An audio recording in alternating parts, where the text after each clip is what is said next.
Good afternoon. Welcome back to Cutharinga for day 3 of the Dunn Cup. We have a team today, WANGARATTA, playing Magnetic Island. We'd like to thank the sponsors before we get started for their invaluable assistance to keep us going in this event. Gavin Travel, Hutchison Builders, Lexmar Training, Signs of Excellence, Muddy's Kitchen, who's kept everybody very happy all weekend, Cutharinga Rhinos, and North Queensland District Men's Bowls Association. For Magnetic Island, we have leading up Kevin Bowden, Michael Holden, John Turner is playing 3, and Bob Datson is skipping. For WANGARATTA, we have Graeme Reid playing lead, Gavin Charles playing 2, Ron Hyde is filling the 3rd position, and Mark Drummond is skipping the game.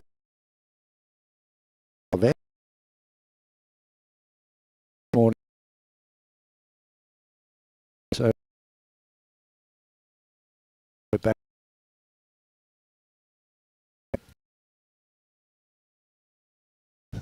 The guru from Cutharinga, Glenn Atfield. Good afternoon, Glenn. Hey Ron, how are you, mate? Tired. Yeah. How are you? Oh, yeah, I'm exactly the same.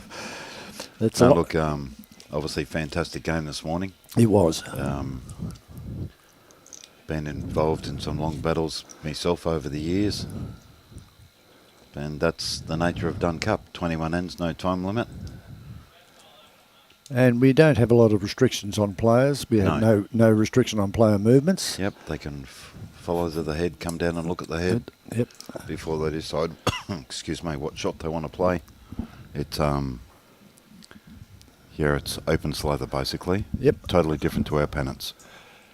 Well, it's got its own unique set of rules. Yeah, Dunn Cup. That's correct. And as we mentioned a couple of times, it's almost impossible to get changes made to the rules because the clubs themselves dictate any changes we can make as an association, and they're extremely happy with the way this particular competition is made up. Yep. It's been renowned for years and years as a game of attrition, and invariably proves to be so. Yeah, well, you play 4 days.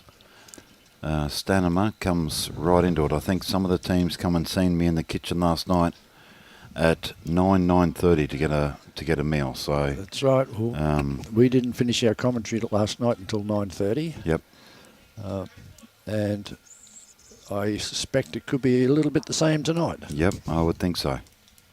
Especially with this game, some of the other rinks when we get a score check, and some of the other rinks have already played 7 or 8 ends, so they're a third of the way through. I think this particular rink that we're watching now, they've only played maybe 2 or 3, so some of them have got out to an early start. Yeah, this will be their 3rd end on third end now on this live rink. Yep. So we'll wait till this end's finished and we'll see what's happening with the score. And the Gremlin has struck a couple of times this weekend already. Yes, we've had. I've spoke to Chaos, and there hasn't been any draws yet where they've had to play an extra end. No, not as yet. But I say people laugh about us making comment about the Dunn Cup Gremlin. It's not a myth. It is alive. It is here this weekend. We've seen it on consecutive days so far. We saw it again this morning. It's one of those things that all teams and all players fear. They know it's going to happen at some stage, and they hope it's not going to be to them. That is dead correct. Okay, Skips are putting their... So Mark Drummond's on the mat. Yep. And we welcome everybody to our live stream this afternoon. These teams aren't necessarily in contention for glory tomorrow. However, they've had some good games already. WANGARATTA has yet to open their eyes, I think. I don't believe they won this morning. But from all reports, they've been very competitive all weekend. So we've given them a chance to show their wares in this game. Maggie Island have surprised a few people with a few wins they've had. Yes, they certainly have. So both sections are still fairly wide open. Yep. Okay, let's give you a bit of a look at what's happening here. First off, Muddy, WANGARATTA yet to open their eyes. Maggie Island is one shot up after one end. So we'll need to catch up with that a little bit, Robbie, if we can. Yeah. It's on off their scoreboard, is it? Oh, okay. So yeah, they haven't adjusted their scoreboard yet. They haven't changed it. So okay.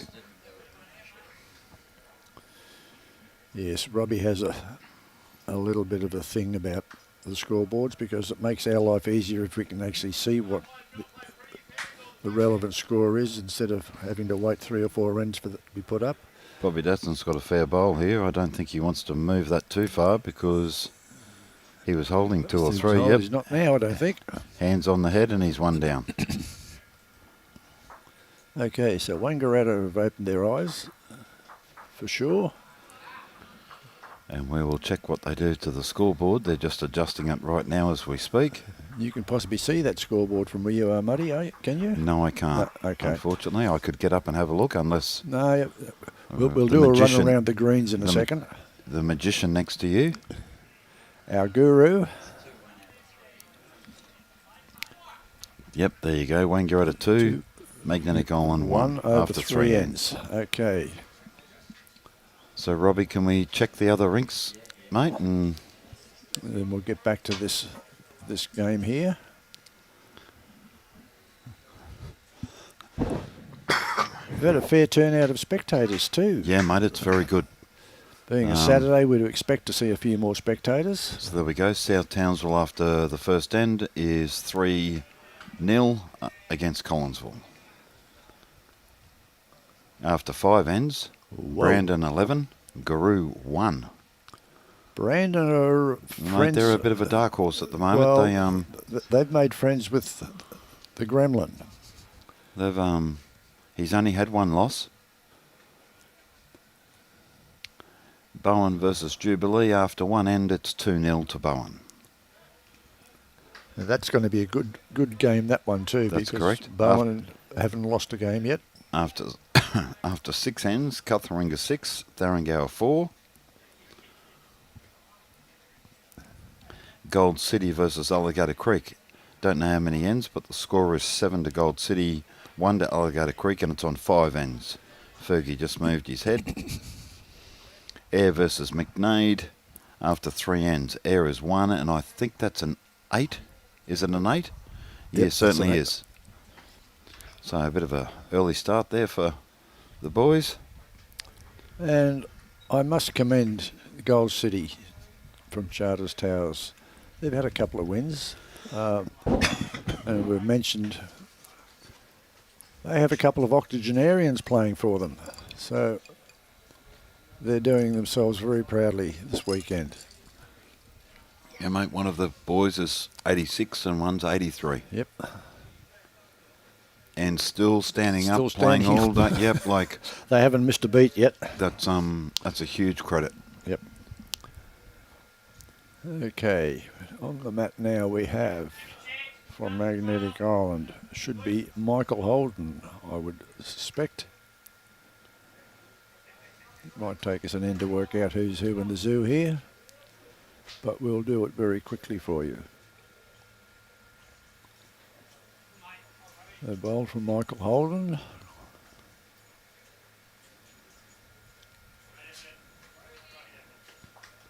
Not a bad effort there. He's not dropping in front of the kitty, which should make the skip happy. A couple of feet behind. They may take a few ends to adjust to this green. While it's playing exceptionally well, it is slightly different. Each rink is slightly different in the way they play. And this rink especially can be a little bit wind affected. at both ends. You've got the wind coming around the corner up the far end down the rink, and halfway across this rink we have a walkway between the two tunnel. buildings, and Yep. it creates a very, very defined tunnel. So when the bowls are coming back towards the broadcasting end, we do sometimes see, and we saw it this morning a couple of times, the wind affecting the bowls as they're coming past that tunnel.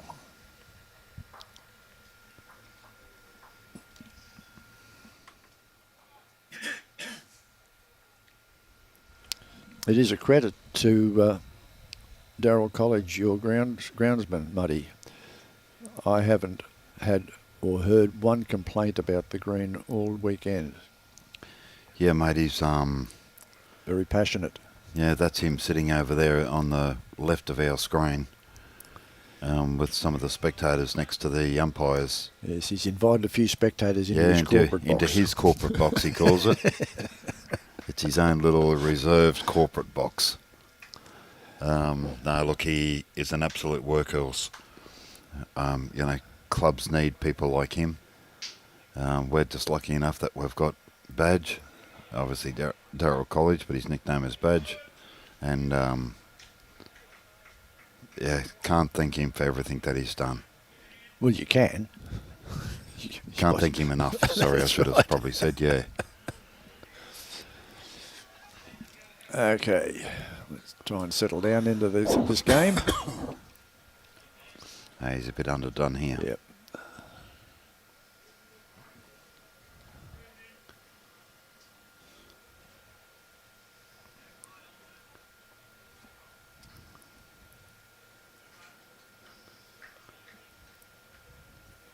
Magnetic Island is a residential island just off the coast of Townsville. About a 20-minute trip by Ferry. ferry. It's one of those places you either love or you hate. People that live there absolutely love the place with a passion. That was a great bowl there. Yep, Absolute cracker. cracker, as we say.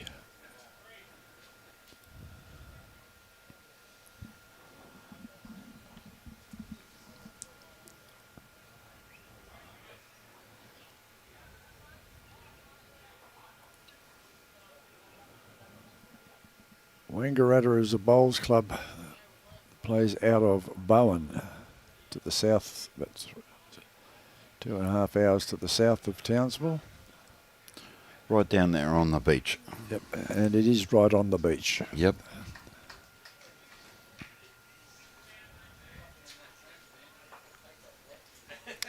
Both clubs in Bowden Bowls Club and WANGARATTA, are artificial greens. Bowden Bowls Club has a hard roof over there, so they're an all-weather green. And WANGARATTA has retractable shades.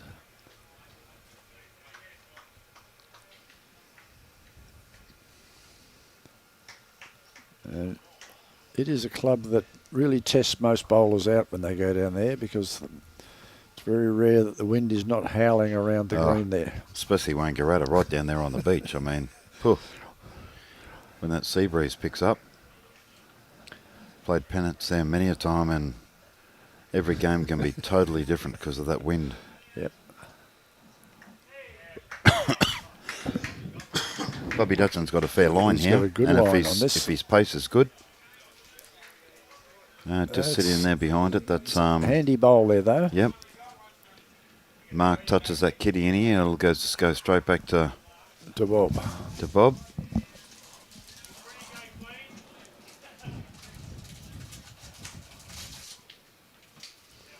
Mark's got a good line, but he's just going to be bit underdone. shy on the, Yep, the weight, on that's the all. weight.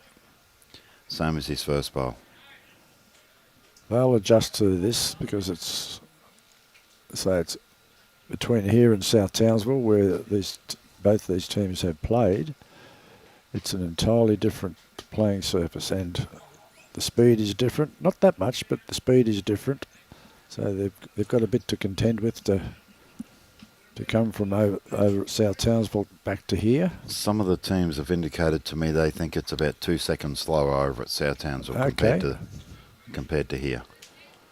So a good second and a half to 2 seconds. So they're using number 1 green or number 2 green? No, the same as ours. So they're plastic, the same as this, not their carpet green. So okay.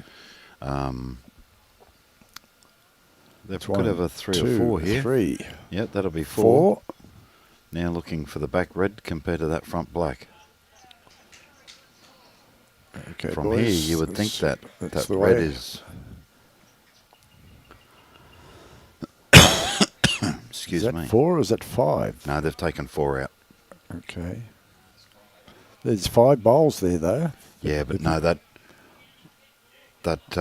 this one out here, that never got moved. Okay.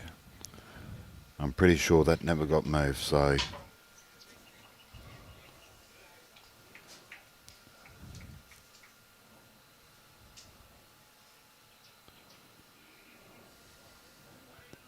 Intricate art of measuring. No, that one's it. It's oh, yep, 5. Yep. Well, I didn't see where that 5th one come from. So. Well, it was hiding behind his leg. Yeah. And when they moved those other 4, they moved it to that bowl, which sort of indicated to me that that was in the count as well. It was a big pickup for Magnetic Island. Yes. Saving grace for Wangaratta is it was a number early in the game, so they've still got plenty of time to rest that back rather than lose a 6 towards the back end of the game.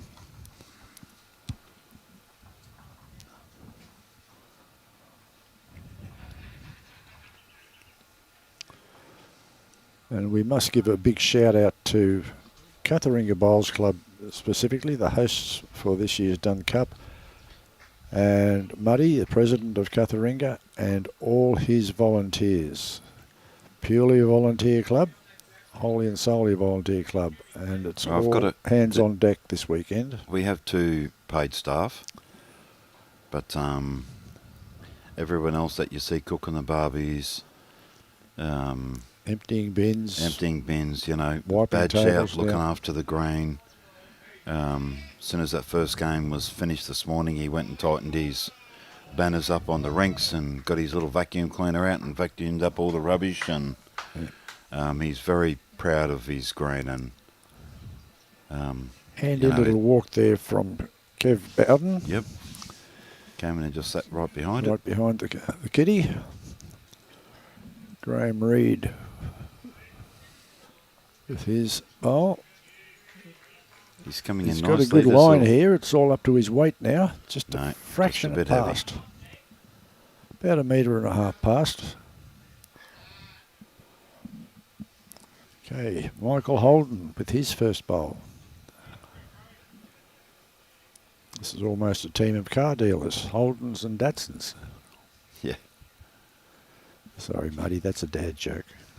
But you're right too, Ron. You know, I've had guys here since 6 o'clock this morning cooking bacon egg McMuffins for people, for players, spectators. You know, my kitchen has been feeding all the guys and the odd person coming in and getting a meal. But the amount of boys on the barbecue cooking steak burgers, hamburgers, sausages, it's a great credit to them. And they're here right till they come off the green tonight. Yep, that's right. So my kitchen will close tonight about 6 o'clock after smoko, and then we'll pack up. But the boys will stay behind and make sure every bowler can at least get a hamburger or something to eat when the game's finished. Especially if they're playing to 8:30, 9 o'clock at night, you won't get much. Or 9:30 at, as we found last night. Yep. Magnetic Island is starting to pack them in here now. So that would be potentially 4 shots to Maggie Island at the moment they're holding.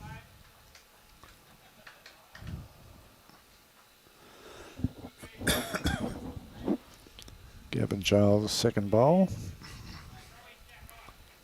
He's got a good line, but I think his weight's just too big. That's all it is. Yep. They've worked the line of the grass out fairly well. Yeah. For an early stage of the game.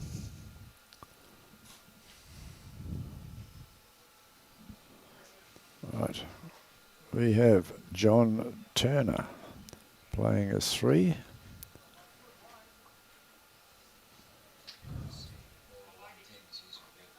I would think that's got to be tight on that hand. Yep. Yep. Pace is good. Good weight. Great weight.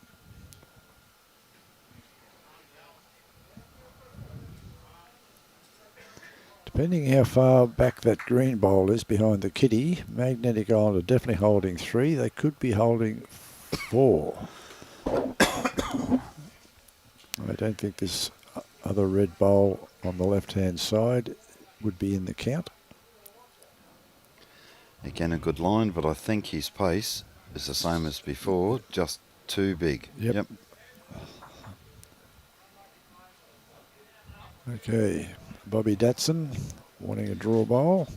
He followed his seconds. WANGARATTA third. That's a better line. If he's kept the same weight, this will almost be just behind it.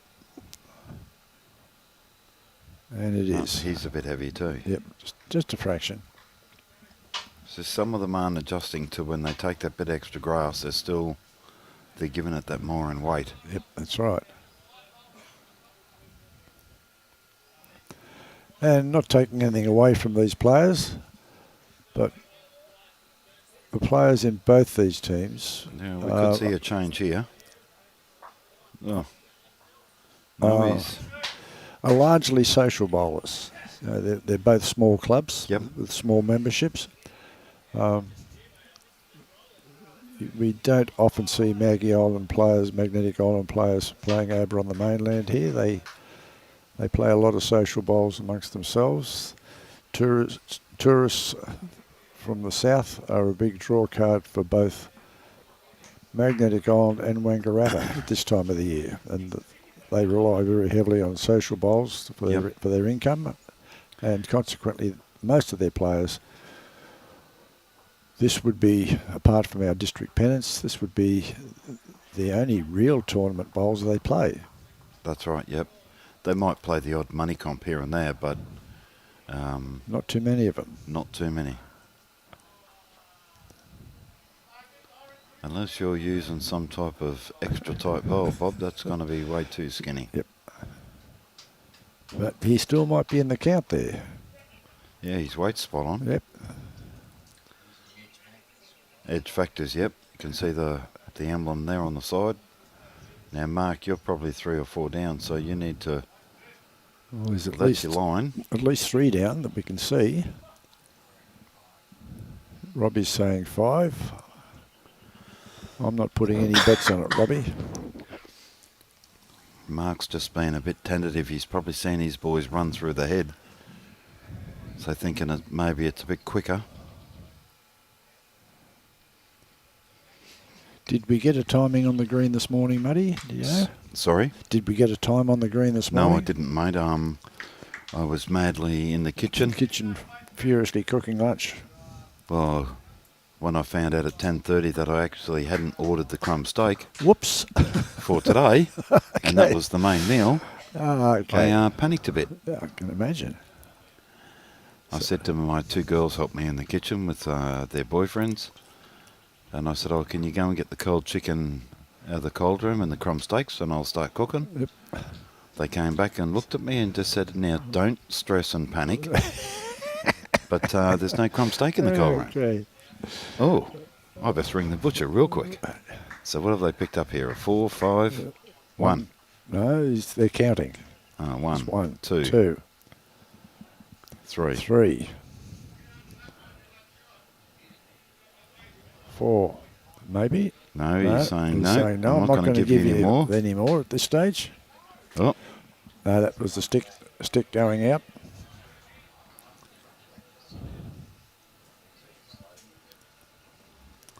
So the younger, fitter third is going to stand there and watch the old fella do the measuring.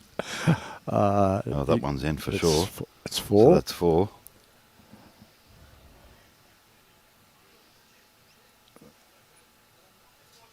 Did that kitty just move then? Looked like it. So Again, we have secret signals going on.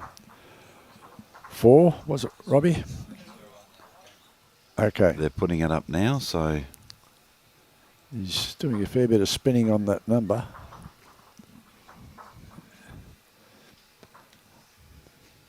Muddy, do you just want to duck out quickly and ask them if they can signal to us here in the box what they get each time?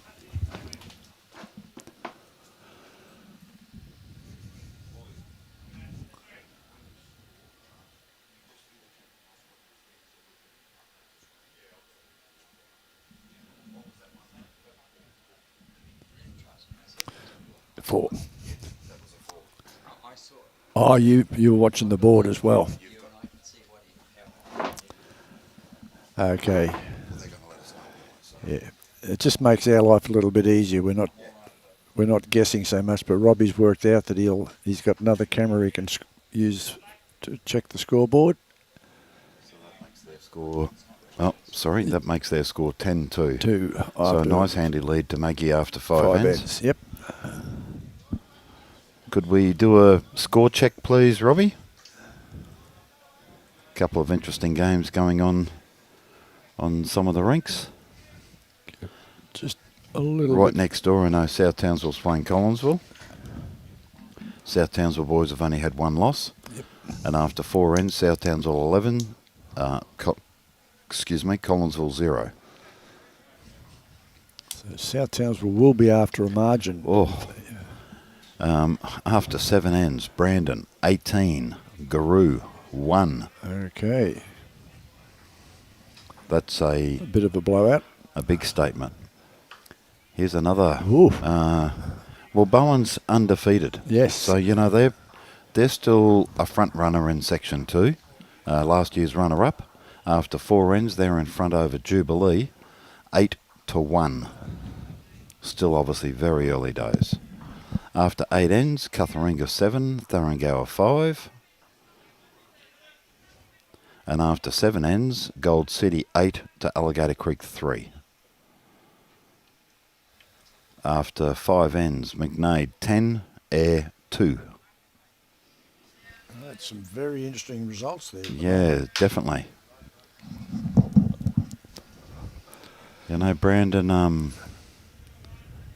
Brandon's only lost the 1 game. Yep.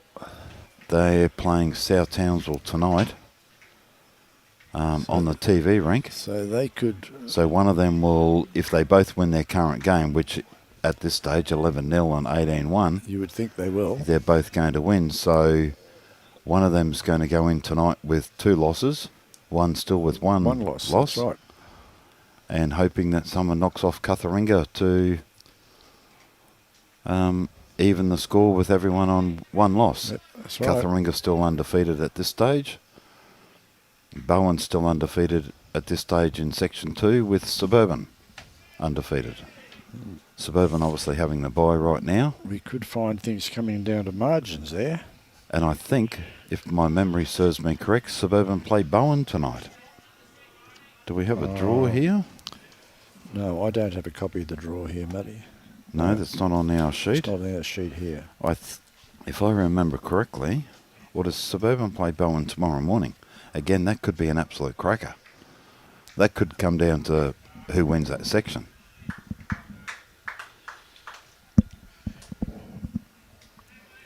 Sadly, again, under the conditions we play this event, if those 2 teams are in that situation, we won't be able to put them on the live rink. No, I've already we've done the draw for tomorrow morning's live stream game. Okay.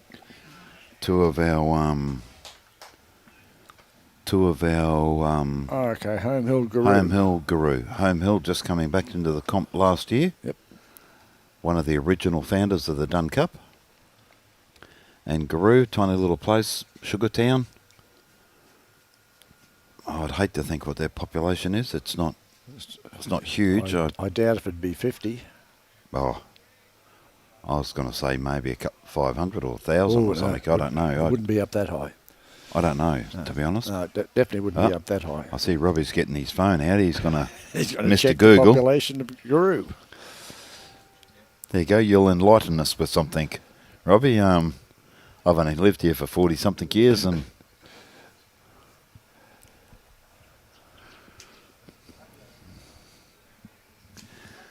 I can see the South Townsville boys over there on the top of our screen on the right, just giving us a bit of cheek here, Ron. They need to be careful. Yeah, I think they're coming up tonight on the live stream, so right. they might get what they give back. Now, what do you got, Robbie? I go the population of the last census, which was 2021, 387. 387 on the last census of 2021. There you go. A bit more than your 50, Ron. Yeah, it's possibly a bit less than that now because it's Majorly sugar town. Sugar town. They've got a sugar mill right in the guts of town, basically. okay. Had some very good bowlers come out of that town over the years. After South Townsville, after 4 ends, Home Hill are 2 and Ingham are 5. So Ingham 5, Home Hill 2 after 4. Yep. Well done. Anne sent us that. Thank you, Anne. Anne's been very kind to us this weekend. Yep. She keeps updating us as often as she can. And I'm told she's doing a fantastic job over there. Yes, there's been no complaints from anybody. No. Everybody's basically said how happy they are with her umpiring and Yep. her decision making. We're actually going to use her for the final, Ron. I don't know if you know. I had heard Just that with she the was- paddle pops. She was just coming over. Yep. And the umpires will obviously do the umpiring. But as you know, for our Dunn Cup final, Mr. Green, our patron of bowls, Billy Green, who's been doing it for years, he'll sit at the scoreboard end and he changes the board every single end. And he won't allow anybody to go near And it. you don't go near that scoreboard in the final because that's his job. That's right. And Anne will indicate with the paddles. the paddles on how many shots are scored on each end. So she's going to make it easy for us, Yep. Robbie. You'll be here in the live stream and I'll be sitting somewhere where I can get a bird's eye view and Hopefully picking the player of the of the final. Scoring them on each shot. Right. Bobby Datson. On the mat. They're He's currently holding one. One for sure.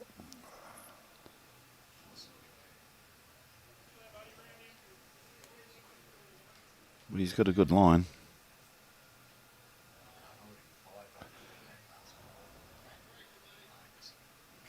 That's a pearler. It's a good bowl there. Yep. That should, yep. It should bring in a second shot. Mark's looking to upset He's got plenty. this. He's got plenty of room to draw. Oh, He's gone. Oliver. Oh no, he's He's got a good line here. Yep. It's all Just down to depends on his weight, now. and his weight's good. I think he's drawn this. If he sits, Oh, a little bit unlucky.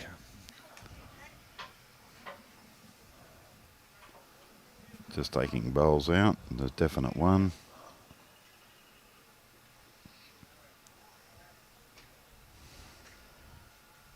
Just one shot. So that takes Magnetic Island to 11, Wangaratta 2 after 6 ends. Yep.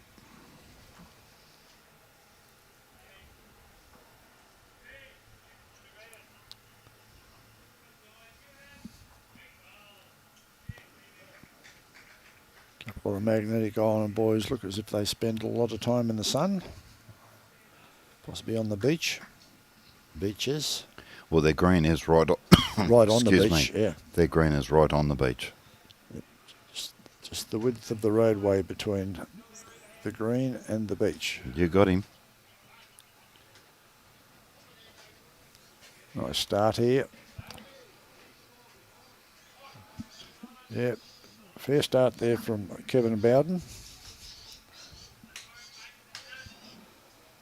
Graeme Reid.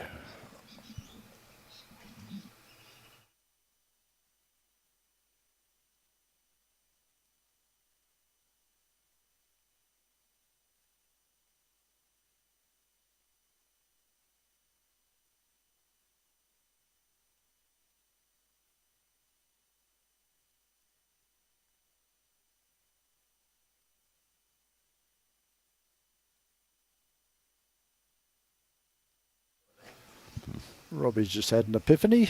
Yep. Did you get many Facebook questions and all that this morning, Ron, or Yeah, there are a few. any visitors ring up and say hello, and any of your regulars? Your mate Yogi's been on the Yep, the Facebook. yep. Kerry Green's been on the Facebook. There's been quite a few regulars this morning. Yep. Well, g'day Yogi if you're out there listening, mate. Brings back memories, 2013. Okay. Just a tad short, maybe about 1.5 foot short with that last bowl. Okay, Michael Holden with his first bowl. Yeah, he's a bit too wide. Yeah, he's just got a hole. Although he's tracking in now, but he's just that fraction wide.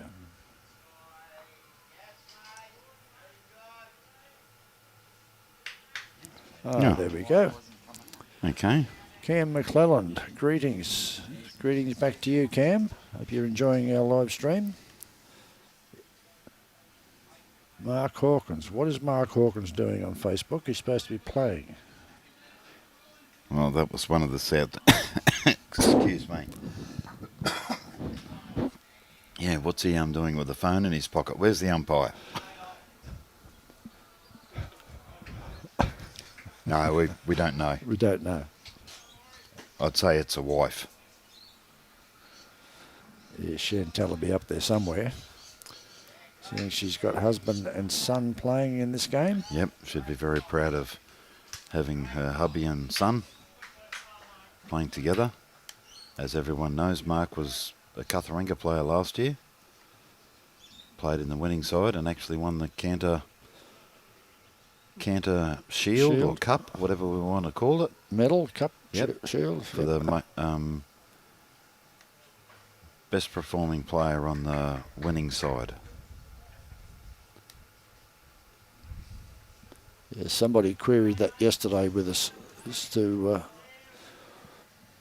well, there's always the potential for the best player of the final on the losing side. But I had to explain that under the conditions of the Ren Cantatory Trophy, Ren, who's the godfather of Dunn Cup, stipulated that player must come from the winning side. So that's how it all works out. We have had a few times where we've thought that the best performed player in the final has been on the losing side, but that decision's taken out of our hands to some extent. There was 1 year in 2018 where it was actually given, he was the best player, but unfortunately in a losing team, and it was given to him, and the godfather wasn't happy. we I personally wasn't here for that, but not that I make an excuse, but Ren soon made it very clear to NQ that's not to happen again. It's not kosher. No. So must be in the winning side. Nice bowl here. Yep, very nice. Great bowl there. You know, picking up a couple might have just put them in a little spring in their step. Yep. Sometimes that's all it takes just to get boys lifted.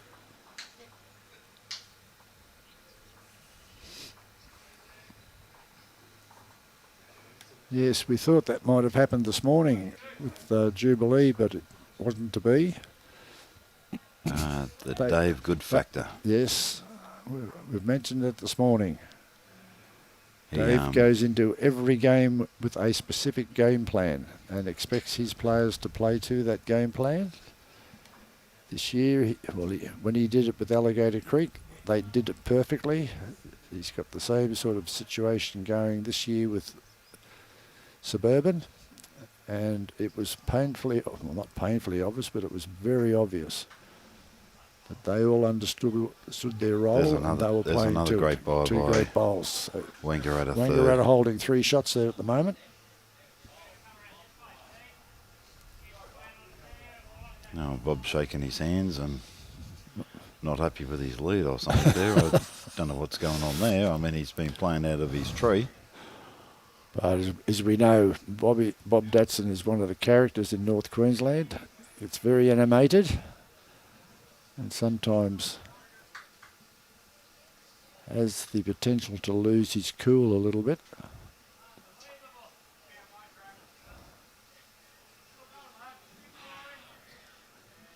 But he's one of these bowlers that keep us amused. Didn't Wangaratta win the last end? No? No, Maggie Olin won the last end. Maggie Olin, just got the one. That's correct.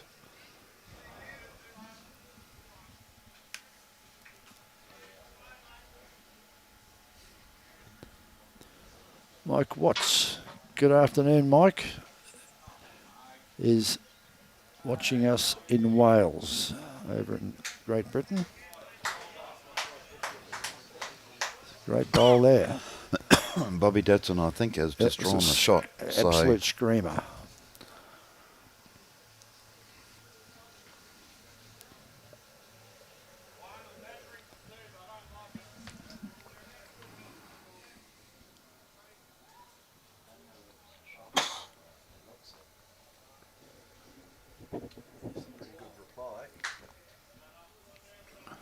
No, that's a great try. Great try there for a reply. Magnetic Island putting his finger up to say one. One, yep. So Bobby Datson's coming to have a look and see what sort of damage he can do if he touches anything.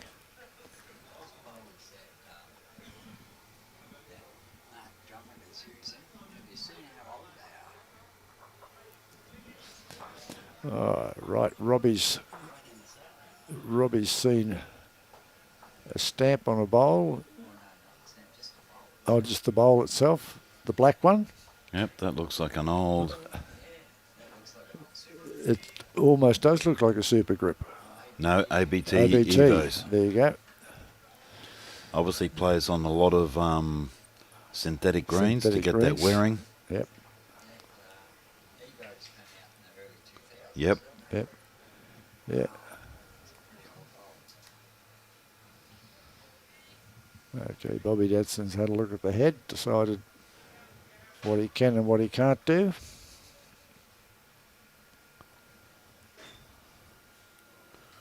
I'm not too sure what he thinks he's going to do with that one, but No, that's too wide. He's turned his back on it and walked away. He's not going to make it. So now Mark could still make a number here if he comes down and sits the bowler Bob's out. He could push it near straight through. 4 or 5.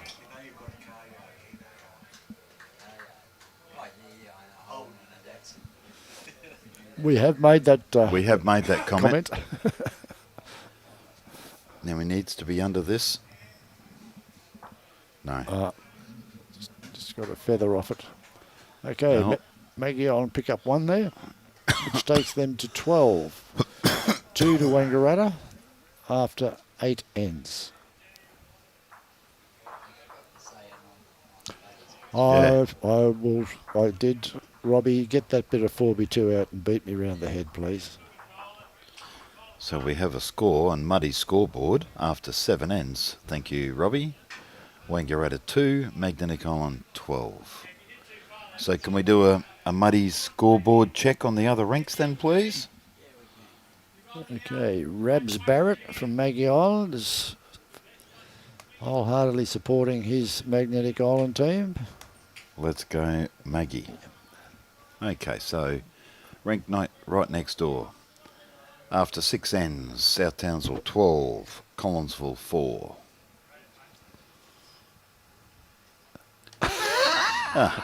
Okay, so the big fella's not happy because I think that is Brandon playing Guru. Yep, it certainly is. And Guru is 3. Brandon is 18 or 19. 19, Robbie's But saying. we can't see how many ends, so we'll come back to that one. Bowden versus Jubilee after 6 ends. Bowden 11, Jubilee 3. Not a good day for Jubilee at the moment. No. Cutheringa versus Tharangau after 10 ends. 8-6, so only 14 shots scored in 10 ends. Obviously a very tight game.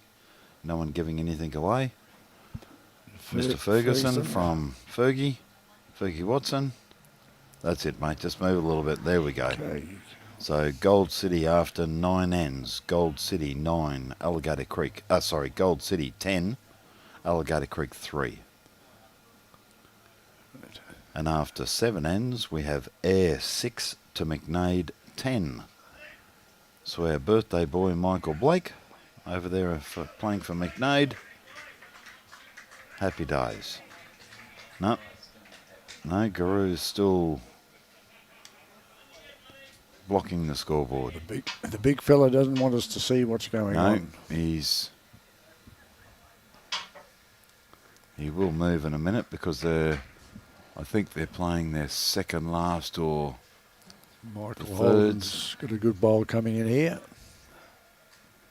Just ran through about 1.5 meters. And thank you to that update of the scores from Muddy's Scoreboards.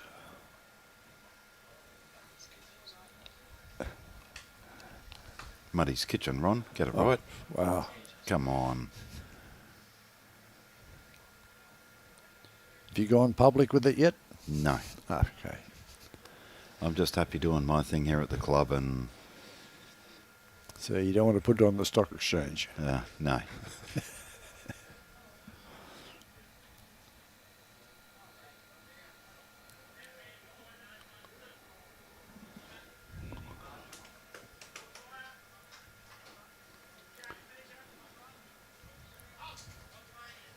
Just heard someone yell out for the umpire, a jack measure, so umpires are just run past us.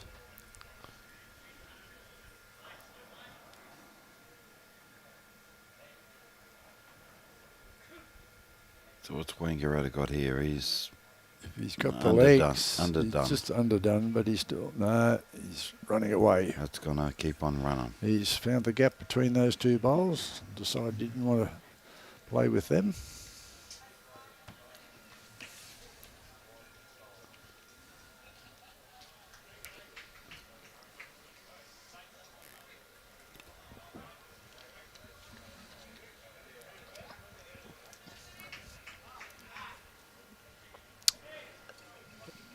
And I must... No, he's a bit short too, yep. However, having said all that, Magnetic Island could be holding three shots there. Could be, well, 3 or 4. I'm not too sure about that front one at 2 o'clock there, Muddy. But oh, there we go. Guru, after 9 ends, Guru 3, Brandon 19. And thanks to Muddy's Kitchen for slotting that in for us to see.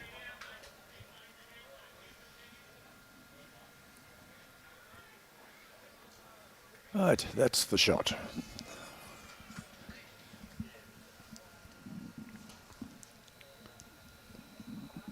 Courtesy of Ron Hyde from Wangaratta.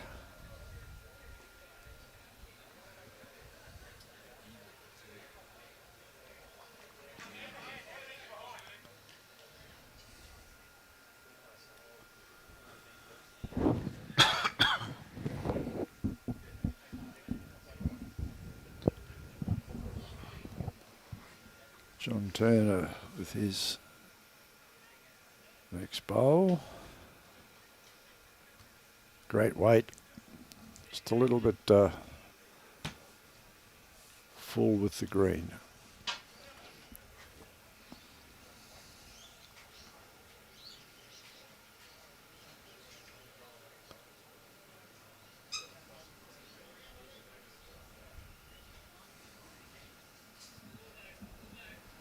Okay,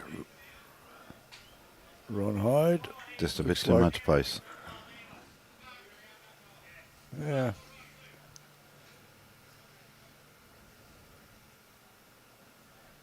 Right, we have Wangaratta definitely holding one shot. I suspect Magnetic Island's got the second shot with this red bowl on the left-hand side of your screen.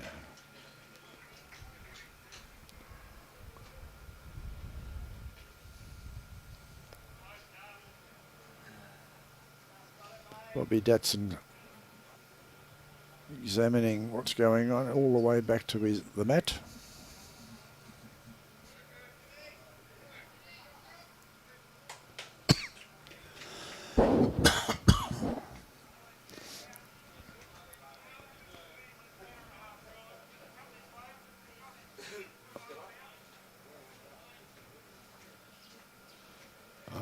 See what Bobby Datson has got in store for us with this bowl. Ooh.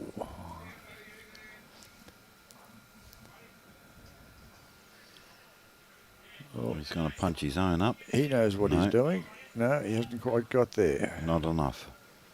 So WANGARATTA still holding the one shot. Mark Drummond is obviously going to try and improve on that. Well, he needs to get another one in there, otherwise Bob could have a go at that bowl. That bowl, it's worth, well, you would, by looking at where we're sitting, a handful. Plenty.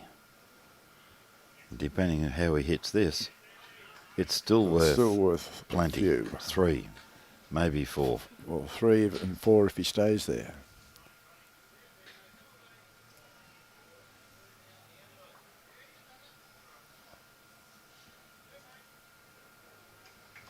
Is he going to take the risk or not?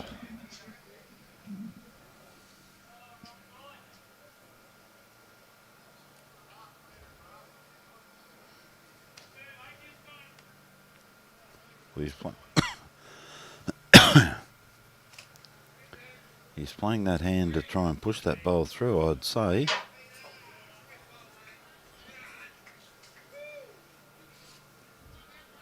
Oh no, he hasn't got the weight, I think, to push it too far. But he's got enough weight to draw inside of it, and he certainly has. And he could have made 2. He might have picked up 2 with his own front bowl. So Mark,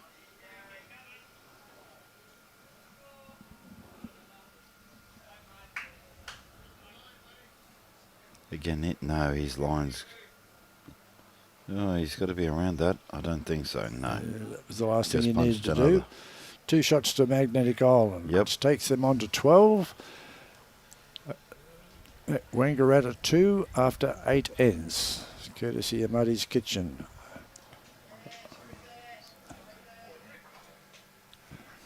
Yeah, 4. That's right, Robbie. 14 to 2 after 8 ends. Now, Ron, looking at the draw that we were just discussing before, Bowen plays Suburban, and both of those teams undefeated at this stage, and Bowen with us, Bowen. They play each other tomorrow morning. Right, yep. So, again, if they both keep winning, the winner of that game tomorrow morning will basically be the winner of the section. That's right.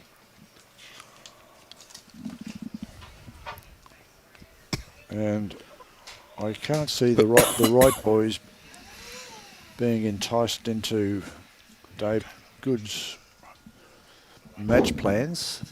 They possibly wouldn't take too much notice of all that. Yes. Okay, Kev Bowden with his first bowl. He's playing steady bowls without being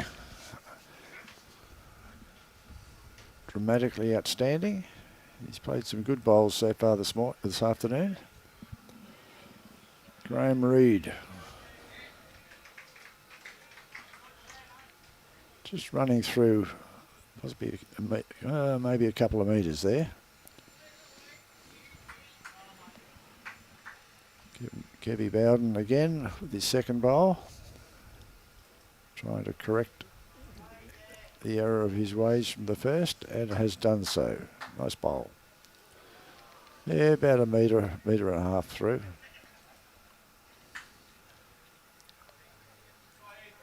Still a mile of room to get in.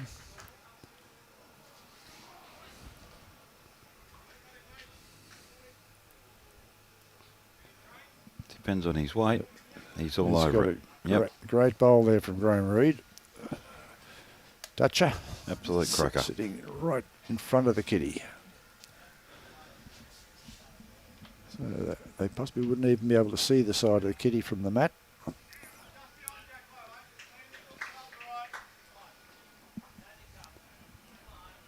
Michael Holden gave it a good try. Not far off. WANGARATTA with one shot at the moment.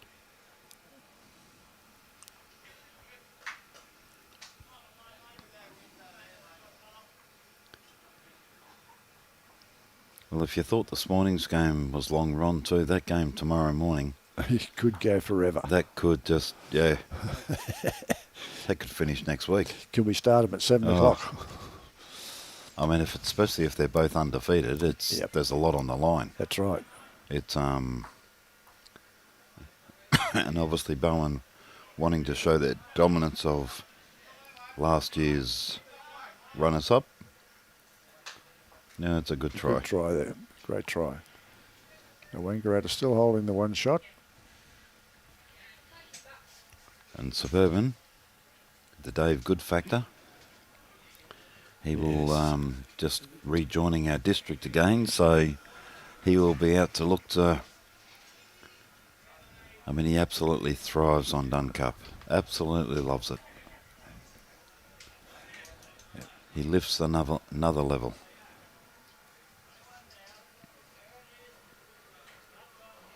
And to be fair, he played a very good game this morning, both tactically and also physically. He did not miss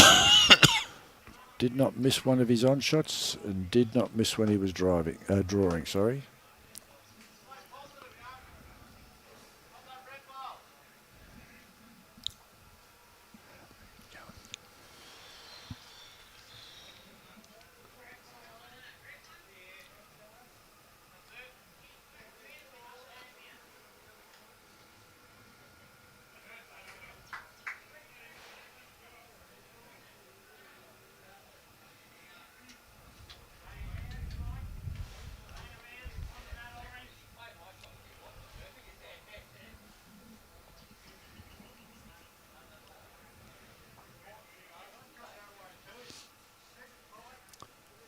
Picture of concentration. Yep.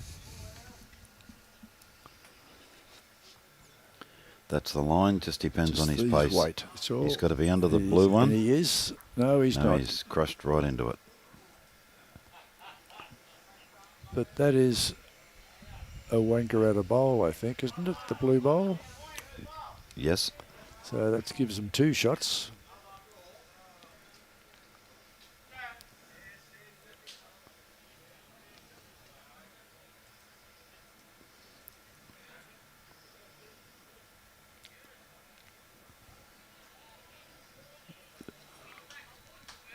Bob indicating to him he needs to come off the inside of the blue. Yep. So there's a couple of bowls too wide. Pace was brilliant. Okay, fold the arms, Bob. Look away. It'll give a lot of encouragement to your players.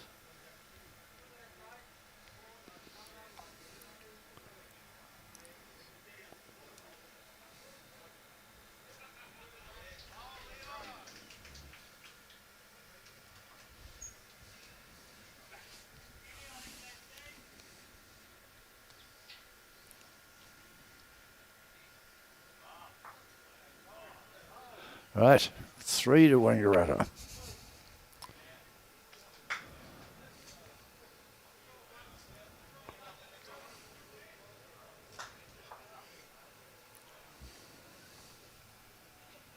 Well, that's not the worst head we've seen this weekend, Robbie. Yep.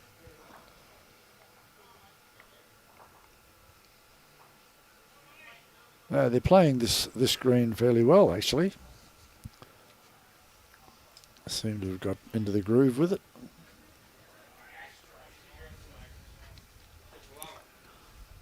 Well, we're very happy with it, Ron. It's for those that watched us here back in 2022, I think it was. Robbie doesn't want to know. He still has nightmares about that rink 8. Rank 8 on the heavy cooch grass. Johnson River Cooch, yep.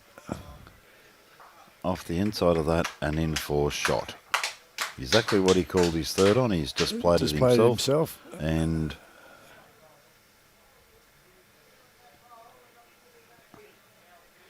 he didn't indicate if he was up and down, but he's telling him to.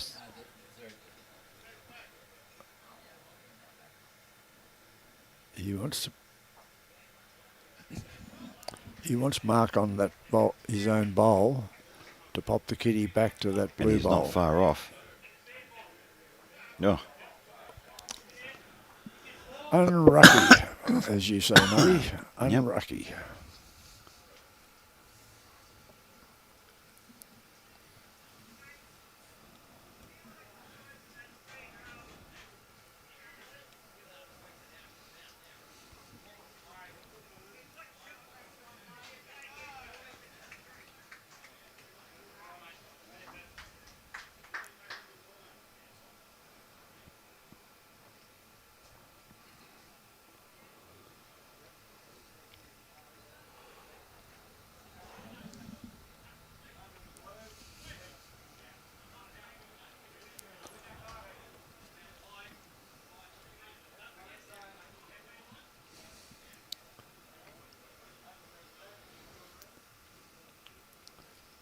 A lot of conferencing and a lot of hand little bit movements. Of chin wag of what what's happening, what we're going to do. He's playing his forehand. Just trying to obviously come down and just touch the kitty to make 2 shots. That's right. That's all he's got to do.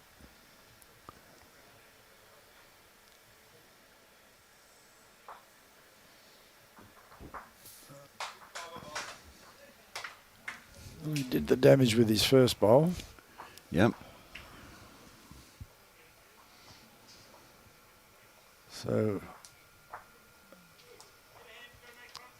and it's possibly taken Mark's shot away from him. Mark would have been looking to try and push that kitty back, although it can still come back to between the blue and the green bowl.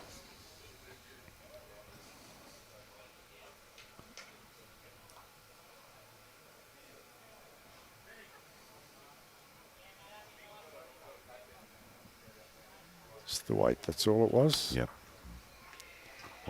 Way too Okay, wide. 1 shot to Magnetic Island. After 9 ends, Magnetic Island are 15, WANGARATTA 2.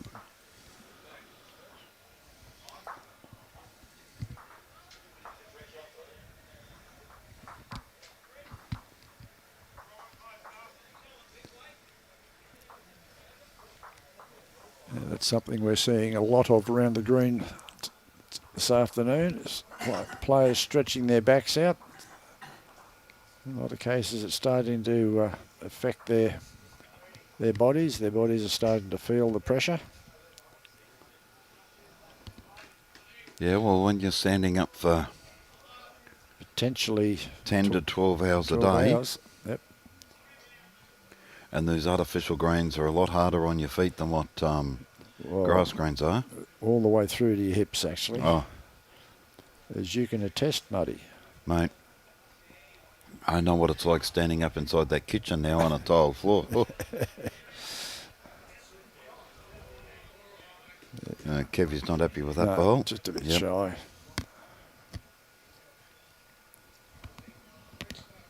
We should see if Chaos is up there in the bar and if she's listening to us, because the live stream's being played in the bar. They might be able to bring the score charts down and we can give everyone a update on where everyone's sitting at this current time Yep.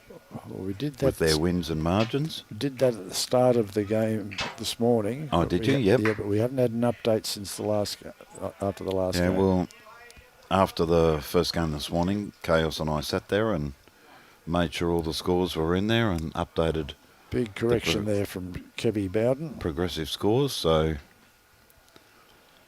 as I said, I know the only 3 teams at this point in time undefeated in Section 1 is Cutharinga. In Section 2 we have Bowden and also Suburban. Bowden playing right now, Suburban having the bye.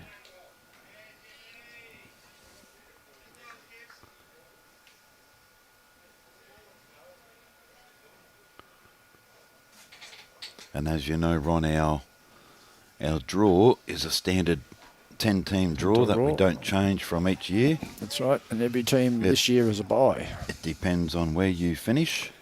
Yep. The order of merit. Yep. Evens in one section, odds in the other. And That determines your sections. the draw is exactly the same numbers for next year. Yep. Whoever wins, team number 1, has a bye on Friday night. Team number 1 and second section has the bye same time. Again, one of the rules with the Dunn Cup that the host and the runner-up get the bye at night time, not during the day. Which I think's fair. Everybody knows before you play. That's what the delegates vote on at a delegates meeting, so That's correct. it's what the clubs want. Not necessarily what we want or how we control Yeah, it. We really have no control over the conditions of play with the Dunn Cup. no, but I think it is fair. Oh, I mean, I don't have an issue with it at all. just the same as if there is an overflow, the host team always plays every game on their own green. That's correct. Again, I think that's fair. And the rest of them, it's potluck on the draw who gets moved. Yep, exactly. And if that happens to be somebody to their own green, too bad. It's the way it goes. Yep. Well, we have had South Townsville playing on their own green this weekend. Yeah, they played there last night. Yep. Again, they've only got the one game over the weekend, but Well, again, that's part of the conditions of play. Yeah, that's right, yep. The host club also determine how many rinks that they have available. yeah, because the host is entitled to make as much money as they possibly can from obviously green fees, food, spectators, whatever the case may be. Yep. In our case this year, we decided we weren't using our rink 8. We didn't think it was just quite right. But as you know, Ron, 2 weeks ago we thought we had 19 teams playing in the Dunn That's Cup. right, which meant we would have had 2 rinks over. Two at rinks, yeah, and South unfortunately a club pulled out. So it meant 7 rinks here at Cutharinga and 1 rink at South Townsville. That's correct. And again, from NQ, as I'm the match chairman and the president of Cutharinga, I thank South Townsville very, very much for their hospitality, helping us out, doing everything for us to take that rink. So And it's a big call for a club just to make 1 rink available for 4 days. yes, well, we have an umpire sitting there for 4 days. Yep. To do 1 game. Yep, that's right. And then, as you know, in some games, you might not even get called out to do a job. You're an umpire, you know what it's like. That's So right. It's quite possible you can sit the whole day. Yep. With no call-outs. Depending on who the umpire is, some umpires would think that was great. Now I see some of our spectators walking around with jackets on. Yeah, it's a bit good. The breeze has got a bit of a chill in it still. I mean, I've got the flu, and but I don't find this cold. But Well, you're running a I am- temperature to start with, so yeah, well, yeah, and I'm just a lunatic, so so I don't feel anything. Yeah, who are we to argue with? Yeah, thanks, Robbie. Yeah, I'm a lunatic. So somebody who sleeps in 11-degree air conditioning of a night no, time? 16 degrees. Oh, 16 degrees. 16 Okay. degrees, 365 days a year. Yeah. I absolutely love the cold. So to me, when it's 18 or 19 outside and everyone says it's cold, You're come to my bedroom. You're complaining it's too hot. Yeah. Our cold room here sits at 0, and I love going in there, stocking the fridges and having to get beer out and stock the... it's just to die for.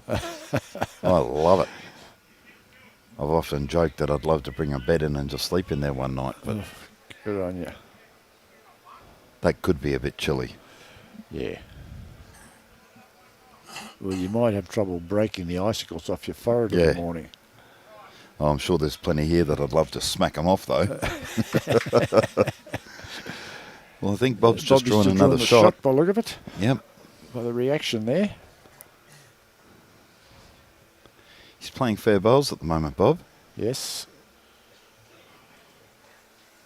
And we know he can from time Mate, to time. he can play. He's not a mug. No, Not that I'm referring that players are mugs, but he's oh no, he's might above have. average. He's a fair player.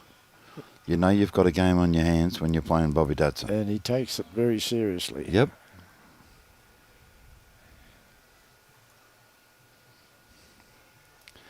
He hates to see his own players being excessively friendly with the opposition.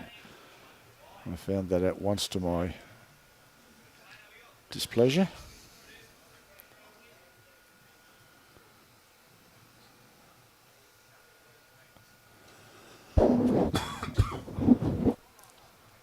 Well, I'm suspecting that Wangaratta might have the shot there, Muddy. It's just deceiving with the angle. That's right. If he sits the red, they're definitely holding 2 then. Oh. Now you would think they're holding 2. Yep, 2 down. That's the way it goes. Great bowl. So 2 to Wangaratta. So after 10 ends, Wangaratta and Magnetic Island. Magnetic Island 15, Wangaratta 4. Courtesy of Muddy's Kitchen scoreboard. Yep. So can we do a round score check?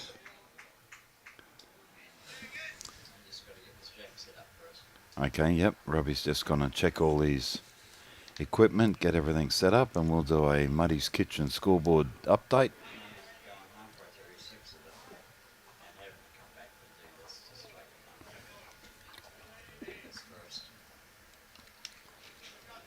Robbie's just giving us a lecture and talking to himself down the other end of the booth. Well, quite often he's talking to us, but with the headphones on, fortunately, we don't Yeah. always hear him, so we play dumb. Everybody does, Robbie. Ah. Okay. Graeme Reid from Wangaratta leading off. He's got a bit of weight on this one. He might be Yes, having. that could be He might want to wash his bowl. in the. That's Okay, definitely in the so ditch. the From last time I think we Muddy's did the- Kitchen. Yeah, the round- last time we did this, it was 11-0. So now on 9 ends, South Townsville 15, Collinsville 8. On 11 ends, Guru have jumped up to 6. The last time Brenner were sitting on 18, so we'll see what they are. Now sitting on 20. So a 14 shot buffer there. Bowen over Jubilee. Still Bowen with a handy lead after 10 ends, 14-7. Cutharinga Tharangower. Cutharinga after 13 ends. Cutharinga 9, Tharangower 11. And the two Cutharinga and Tharangower boys in front of the scoreboard. But I can see Gold City 13. Alligator Creek, I think it was 5 before Fergie moved his head. And after 9 ends, we have Air sitting on 6, McNaid 13. Okay, so There we go, after 13 ends. Gold City 13, Alligator Creek 5. that's a potential boil over, Muddy, that one. Yes.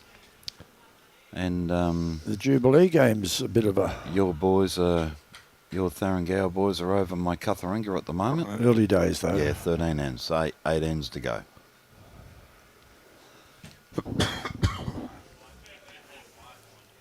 And Jubilee suffering from their defeat this morning, given their score. Yeah, and as I said, if Bowen keeps winning and Suburban, Yep. it'll come down to that winner tomorrow morning. That's right.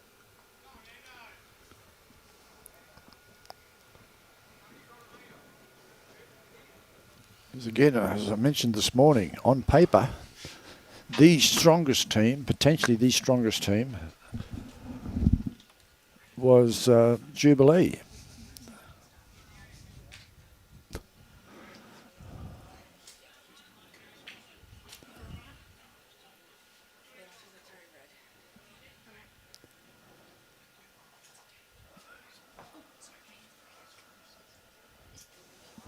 Right, We've got a little bit of a spread round the head this time, because it has been stretched out. Almost looks like it's tee to tee, Robbie.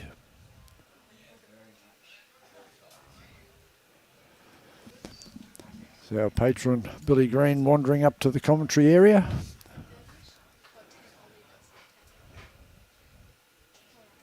Billy has been a loyal servant of North Queensland District Men's Association for many years. Very passionate about the game.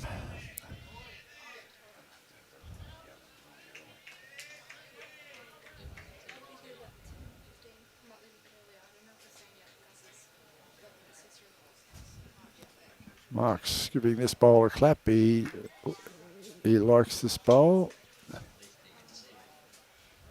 Well, that's a good second shot there. Still one down.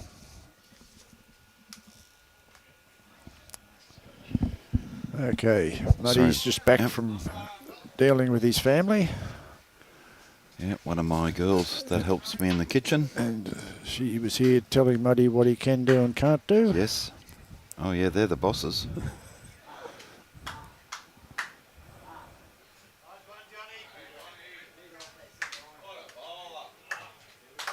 Oh, great bowl that's there. an absolute cracker. That's a big bowl.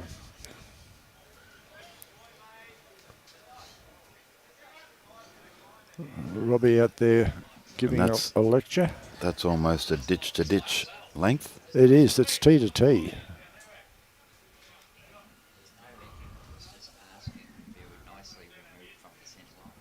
Okay.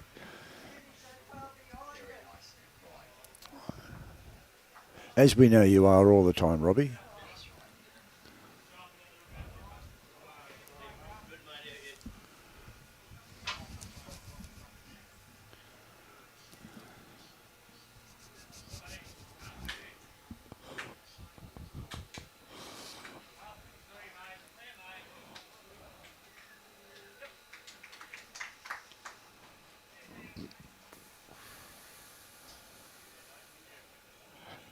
And where we are in the commentary box, the players basically have to come past us for a comfort stop or a refreshment stop.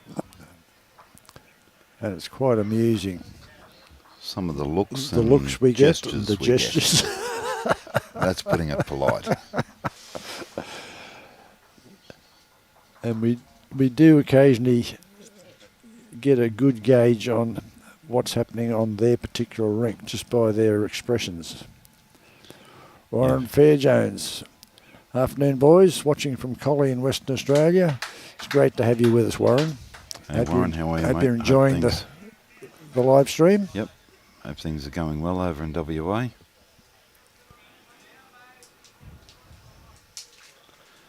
It'd be interesting to know whether other states or districts play a carnival similar to ours. I know everyone plays pennants, of course, but our Dunn Cup... Yeah, I doubt if it happens in Queensland, because we've only got to hark back to days when Peter Williamson was president and Kerry Green was vice president, how they were absolutely amazed at this carnival, or this particular tournament, and they always wanted to play in it. And the indication was there was no other tournament quite like this in the state. So I don't know about the other states. I can't speak for the other states. But it is a unique tournament. Oh, it is. It's been going, this is the 83rd running of it. 83rd, and we would have been at its 89th, but we missed 6 years for the war. Well, I think that might be a wrong bias there. Yes, Mark has decided he wants to play on rink 2 or 3. He was just testing to see what the running was like, I think. He was just making sure we were awake. We have seen a few wrong biases this weekend, but unlike you, Muddy, we try not to make an issue of it. Robbie was tracking it, okay? No. Oh, no, I love it when they do it and a bowl only goes halfway up the green, you hit your petticoat. Some of them don't like it when you say that to them in money comps. No. Oh, that hit your petticoat, sweetheart. Don't give me your petticoat. Okay, But it's all meant in fun. that's right.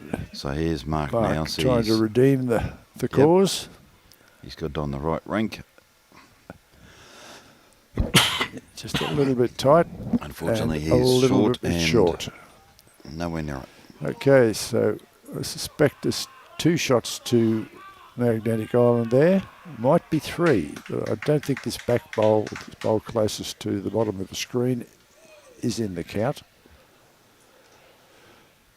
Having said that, we've been proved wrong on many occasions, hey Robbie? Robbie says, no, I'm never wrong. Well, Bob's in the area. He's drawn another one. Well, irrespective of what we think, that's definitely 3 shots to start with. It's 1, 2, 3. Yep, 3 shots. 3 shots to Magnetic Island. So after 11 ends, Magnetic Island are 18, WANGARATTA 4. So Magnetic Island merrily marching along at this stage. That's what we make it, 18-4 on 11. Yep, the seconds Confirming concurring with their scores. and telling us we're right.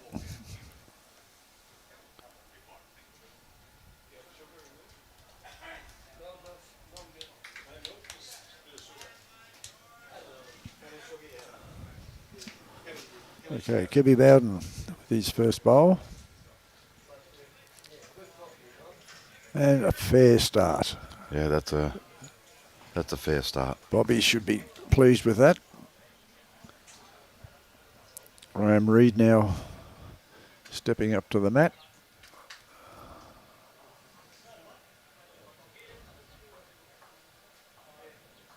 He's got a nice track for this. You might just cut across the head a little bit.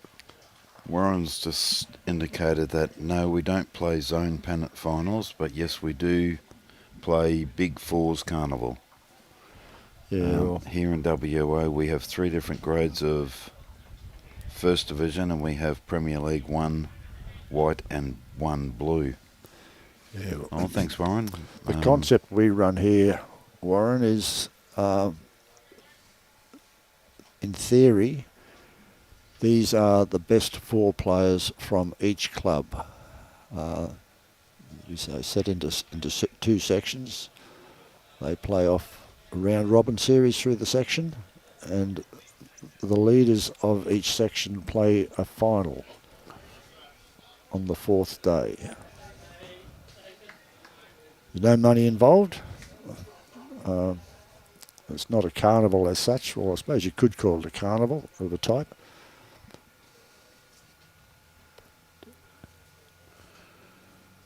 I mean, it's very good money to the host club who host it. I mean, you get the revenue for 4 days of players, spectators, entrance fee. Obviously, you have outgoings as well, but if you get those good crowds along, and you do things like what we have done here, a bacon burger in the morning or a steak burger, hamburger during the day for spectators and to buy and purchase. And I know we've been selling out just about every day, so That's good. you can't ask for any more.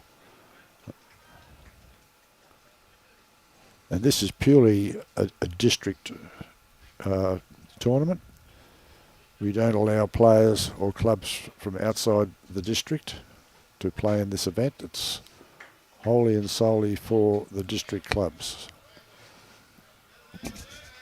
And our Ladies Association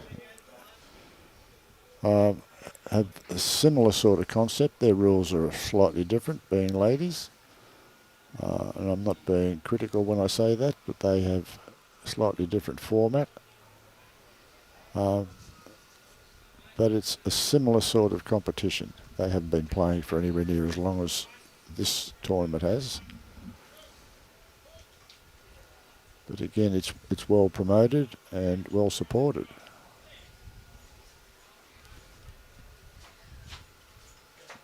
And within the clubs, every player in a club strives and hopes to be able to play Dunn Cup one day. Yes, it's one of those pinnacles, those club people you thrive for. I know in all my years of when I first started, everyone Great would bowl talk there. about, that's Brilliant bowls. Magnetic Island really showing it up here. It's something that you always strive for. As players in a district, you're trying to make a district side to prove to district selectors that you're good enough. And the same at your club. You want to show them that you can make first division and be in the top 4 to be considered for this competition. It's wholly club selected. There's no hint of players just nominating to play in it themselves. It's wholly and solely a club nomination. I think some of the smaller clubs, Ron, if they've only got 4 available, That's right. those 4 go. Those 4 go. Yeah. No matter who. At the end of the day, that's their 4 best players. Yeah, because if they, and as I said, I'm 99% sure there is a team here that's paid their own way. I think there's 2, Muddy. Oh, okay. From what I've heard, I know there's one that have paid all their own costs. Yep. I know there's one that have paid 50-50, which surprised me. But and that's a huge effort. yeah, because it's not a cheap exercise with just 4 players to send them away for basically 5 nights. And the costs. We talk about some of the people who walk past us in front of us. And here's one of the jovial lads right now. You can see him in the top of our screen. So yes, he's done the Harry Holt into the greenkeeper shed. He's part of the DeFranchisee dynasty. He was standing right up there just a minute ago in that top corner. There he goes. Now you can see him on the screen. You can see it was David DeFranchisee. Yes. From the dynasty of DeFranchisee family. Yep. And he's going okay. He's got the boys working well. And I suppose at the end of this, if we check their scores again, he's one of those teams that hoping Cutheringa lose because he's in with the show. Biting at the bit. 1 win behind. Only loss he's had is to Cutheringa. Yep, that's correct. So he's hoping that someone can knock them off to keep him in line to possibly play tomorrow afternoon.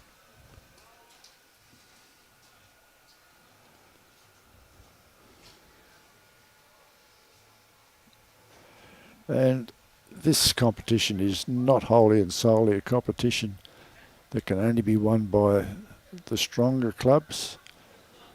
We have had in the recent past, very recent past actually, only 3 years ago, wasn't Muddy? One of the minnow clubs happened to get up and win the Dunn Cup. Yeah.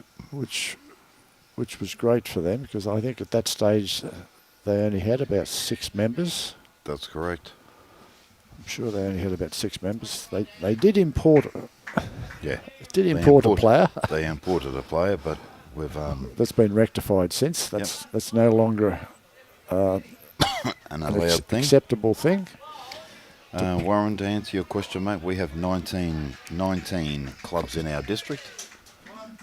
So we're missing one this weekend, which is our mates out at Hughenden. And if you know where Townsville is, it's about 4.5 to 5 hours straight inland heading towards Mount Isa. When I first joined around here, we had, I think it was 24. 24 clubs when I was first working with NQ. Yep. We had another one in Bowden. Unfortunately, that closed its doors. We've had 2 here in Townsville have closed up. Yeah, North Ward and TBC. 1 up in the Cane area. That would be Mystic Sands. Mystic Sands closed its doors. It's 1. We used to have Richmond in our 2. district. That's right. Richmond have actually won this competition. They certainly have. It's been a lot of years since Richmond's been in our district, though. Yep. Richmond won back in 1963. Yep. And there's the other club right behind it, 1964, Bowden Services, which again no longer exists. And in Charters Towers, we used to have Charters Towers City Bowls Club and Charters Towers Services Memorial. And I don't think Charters Towers Services Memorial ever won a... Yes, they did. Did they? In 1987, they won it. No, that just says Charters Towers. Yeah, the Memorial was always under Memorial. Well, that just says Charters Towers, though. That's what I'm getting at. Yeah. Services Memorial never won it. No, it was the City Club that won it. Yeah. So Charters Towers have won Oh, they're 5, 6... They won it 5 years in a row. 5 years in a row. Then they've won another one since. Then they won in 1970. Yep. Then 1987.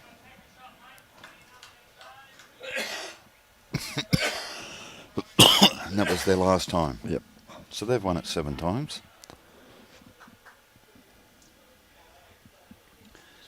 Well, Magnetic Island off to a real handy lead here now, here. 20 to 4 4 after after 12 ends on Muddy's Kitchen scoreboard. So, Robbie, can we do a round the green score check, please? Okay. Okay, so he's got to go and fix the camera. It's annoying him. Okay. Something's on and off again for him, so he's not a happy camper. Oh, yes, he's not unhappy. Okay, so after 11 ends, we have South Townsville 18, Collinsville 9. After 13 ends, we have Garoo sitting on 9, Brandon on 22. Running away with that Yep. one. On 13 ends, we have Bowen on 15, still a nice little lead over Jubilee 10, only 5 shots, but still in front. On 15 ends, we have Cutheringa on 10, Tharangower on 13. That's an interesting one. Yeah, that is. On 15 ends, we have Gold City on 15, Alligator Creek on 8. And Alligator Creek have been one of the movers this weekend. And on 13 ends, we have 9 to 18 in favour of Air is playing Gold City. So I would think that is... Air is playing McNade. Oh, Air's playing McNade, sorry. Yep. Just looking across the green. Yep. So it's 9 to Air and 18 to McNade. So that'll put a little bit of a smile on our president's face. After 13 ends, yes. Yep. He's busy telling me this morning he wasn't having the best of Dunn Cups. Okay. Wangaratta holding a shot at the moment. Maybe 2. Definitely 1. And we have Gavin Charles playing his bowl. Robbie's going to boot one of his cameras up with a bit of 4x2 because it keeps playing up on him a little bit and annoying him. Robbie, being the perfectionist he is with this live streaming, doesn't like anything going amiss.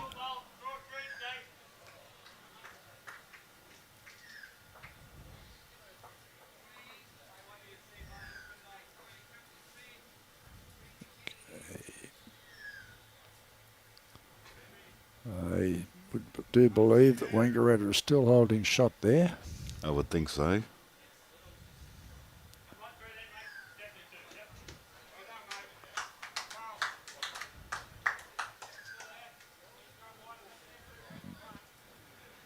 He just lost his concentration a little bit.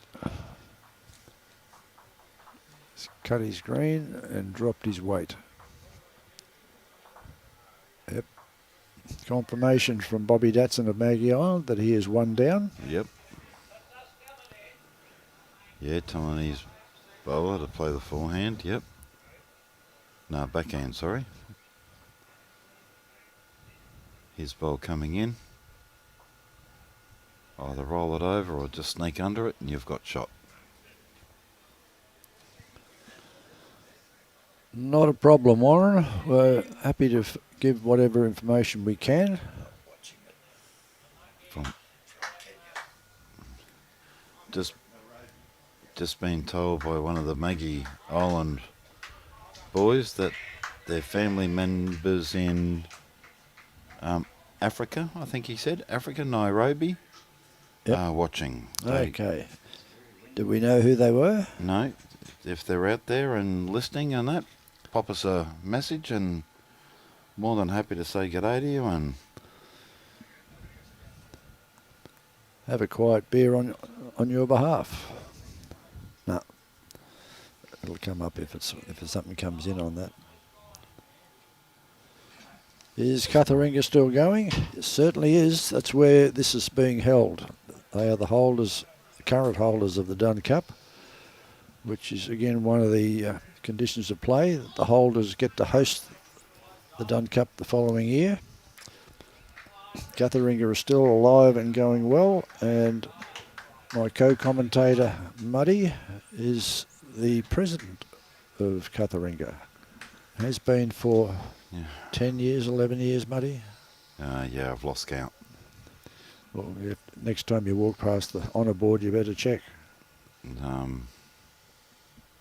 think I took over in 2013, the year we won the Dunn Cup. Or it might have been the year after. The year after, I 2014. think, you took over.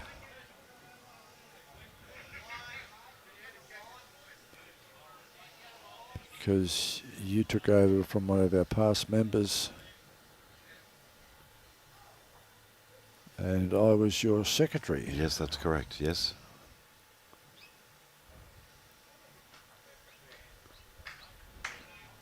Yes, Joe Barton was your predecessor. Yes, that's correct. Who's sadly no longer with us.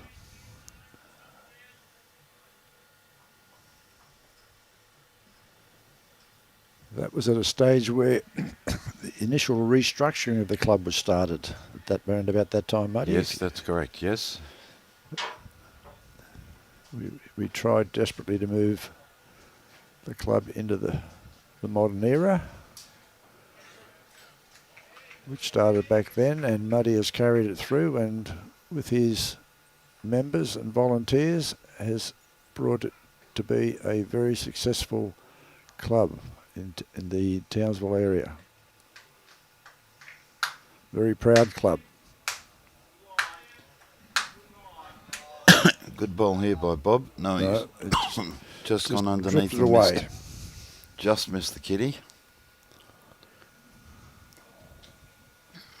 And I was just looking over the top of our booth and I noticed that your Tharangao boys have just picked up another shot. So it's obviously a tight game over there. Near the club getting a huge break. break. So I suspect Jubilee would be hurting a little bit after this morning's game. Yes, definitely. No disrespect to Jubilee, but that's human nature.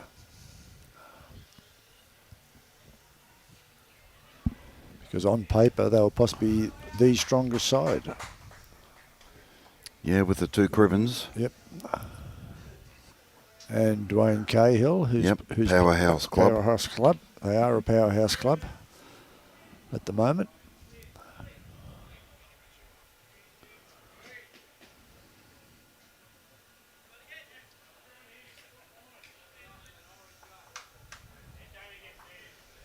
Okay.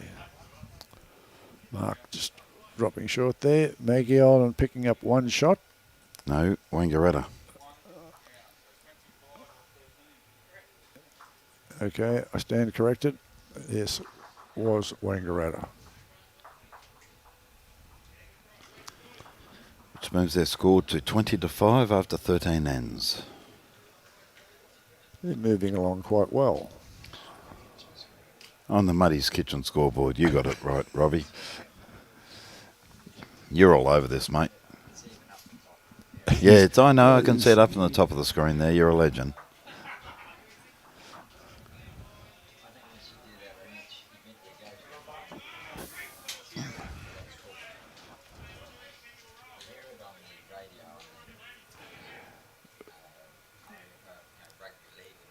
Yep.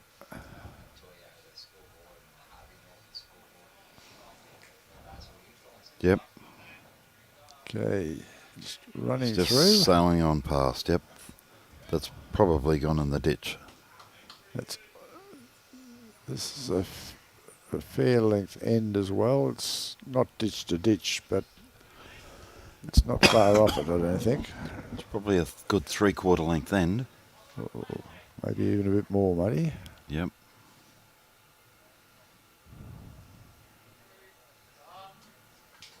Fair start.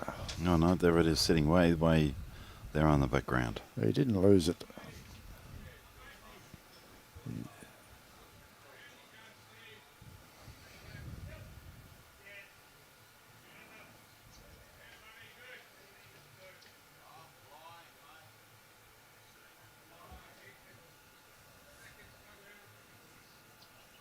Well, he corrected his weight. Just, Yeah. we'll possibly give him a shot. Much better than his first. Yep.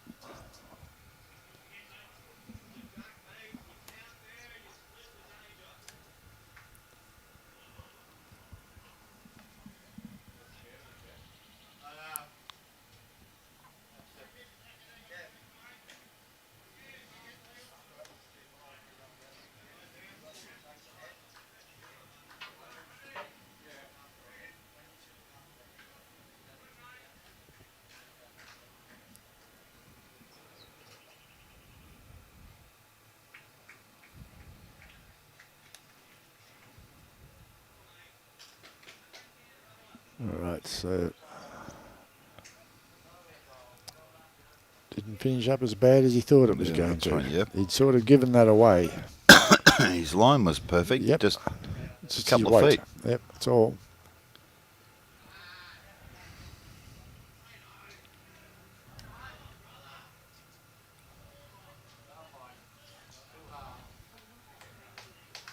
So I currently have Wangaratta holding 2 shots on this end at the Yep. moment.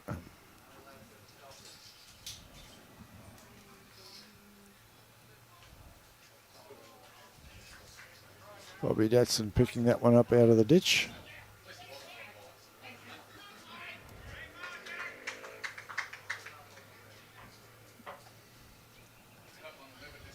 We just heard over the microphone there, great bold Jack. That's the Cutharinga Third. boys yelling out. So Cutharinga, Jack Davidson playing third, must have done something brilliant. Another nice bowl there. Yeah, that'll. No real gain in shots on the end there though. They've still got 2 shots.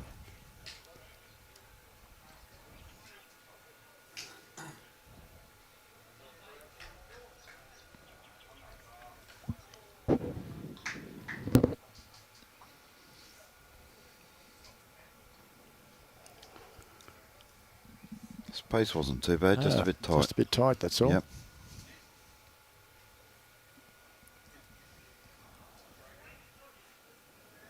It's reduced back to 1 shot, I think.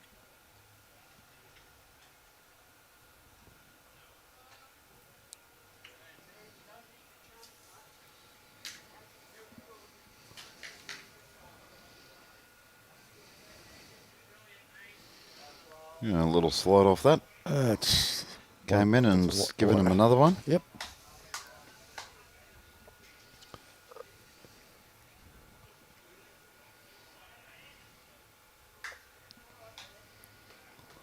Still plenty of room to draw to get shot.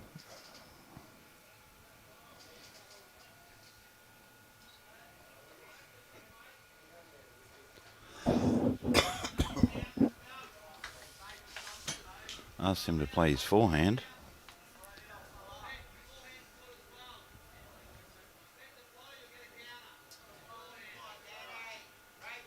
That's way under. That's right.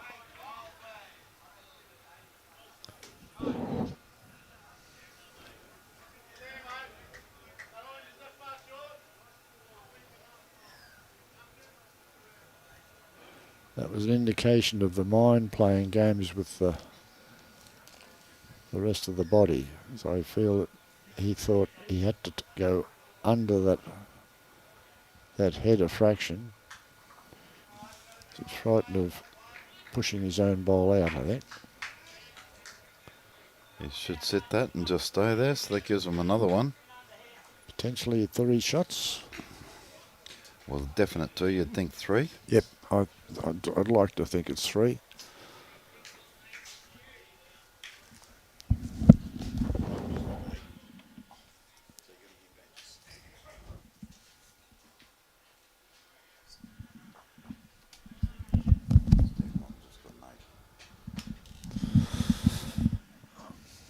Okay, word has come through to the commentary box. We don't see it very often in this competition. We do see it occasionally. South Townsville team have just picked up an 8 against Guru. That'll give them a boost to their margin. No, they're playing Collinsville. Collinsville. Ah, yes, Collinsville. That's right. Guru's on the next rink. Yeah, Guru's playing Brandon. So, Muddy, you better get your Dunn Cup 8 badges out. Yes, mate, I have some upstairs. We in our district, we still issue 8 badges for pennants, club championships, District sides. And for this competition we have a special 8 badge that has been struck with an 8 inside the letter D, denoting the Dunn Cup, which is a much treasured badge for our bowlers. And so there's not too many of them around.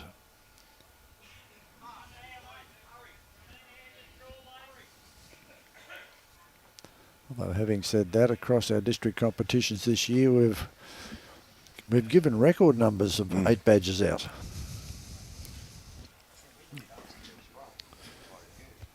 Last year, there was I think there was 2 sets of 8 badges last year. Muddy. I'm sure there was 2 last year. Or not 8 badges. Yes, there was last year because Robbie took a photo of one to show people the 8 badge on the screen. That's right, yep. Because it's a tiny, well, 8 badges are small, but yeah, it's on a pin in the shape of a D, as Ron said, with a red writing, I think, and a black D around it. Yep. For the Dunn Cup. 8. So I think the Bowden boys won an 8 last year. That's who it was, Bowen. We presented it to them before the final, if I remember correctly. That's right, yep. So it's smoko time today. Looks like I've got another job to do. 8 badges. To Heath Hawkins, Dave Prent, Mark Hawkins and Steve Motton. Motton will be sick and tired of picking up 8 badges. He picked up an 8 picked up this an 8 year yesterday for the district sides, yeah. Which Dave Print was part of. Did they make a decision on that? They just started kicking bowls.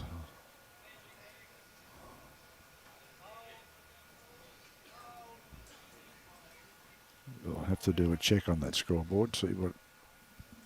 Well, Bobby's up this end, so the skips won't put the score up.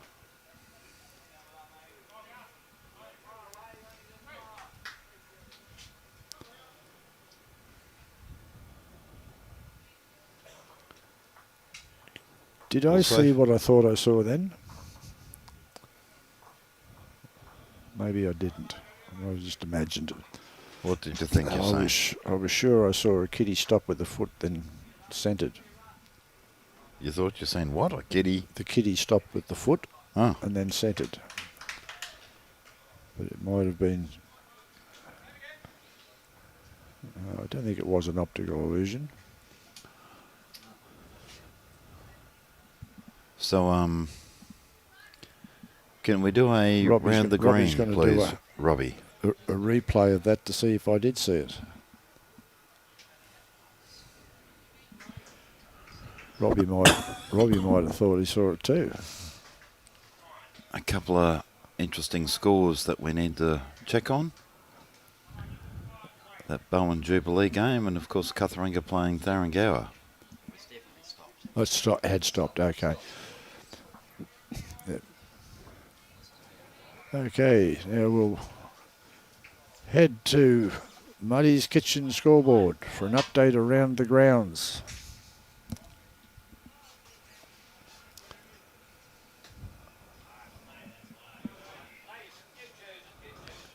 Well, yes, obviously with that 8, after 14 ends, South Townsville 28 to Collinsville 11. Garoo versus Brandon. Yeah, Brandon's still got that handy lead. After 17 ends, Garoo 12, Brandon's 26. Oh, yeah, this game has tightened right up. After 15 ends, Bowen 16, Jubilee 15. So still 6 ends to go, 1 shot in it. Cutharinga versus Tharangower on 17 ends. Cutharinga 11, Tharangower 14. So 4 ends to go, 3 shots. On 17 ends, Gold City 16, Alligator Creek 9.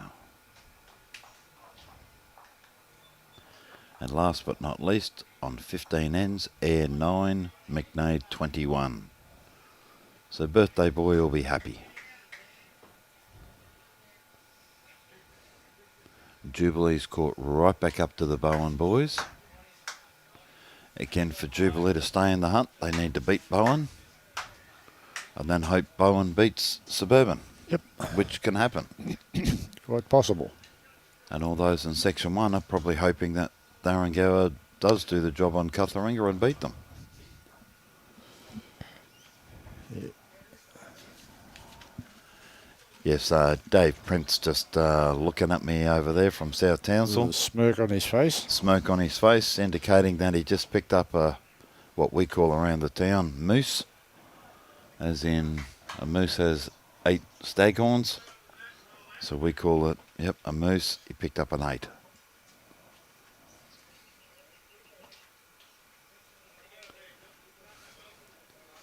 I should just indicate to him, sorry, we don't do those anymore. Get as many as you like, Prenty.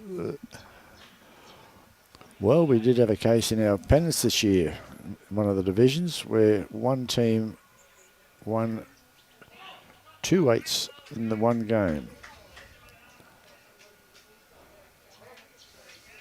Yes, it can happen. I've been the recipient of 2 8s in a Dunn Cup in one game.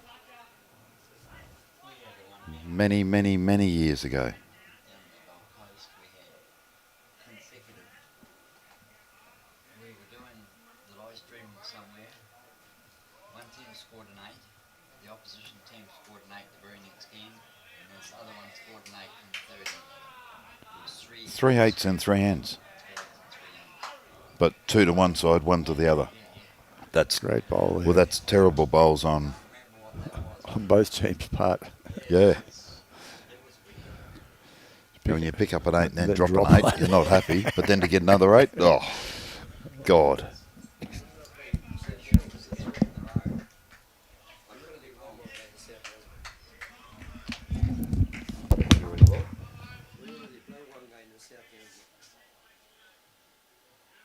Yeah, some people got 2, some got 3 over there.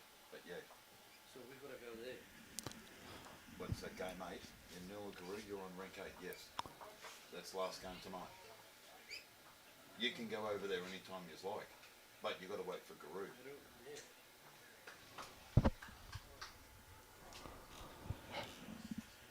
Our first little dispute for the weekend. Which always happens. Not surprising where it came from.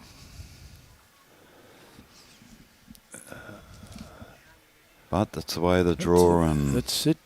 They okay, so we have a score check from Ian Polkinghorn over at South Townsville. After 12 ends, Home Hill 8, Ingham 12. that's a It's only four shots in it. Yeah, fairly tight game at this stage. Still a long way to go. Yep. 9 ends left to go on that game.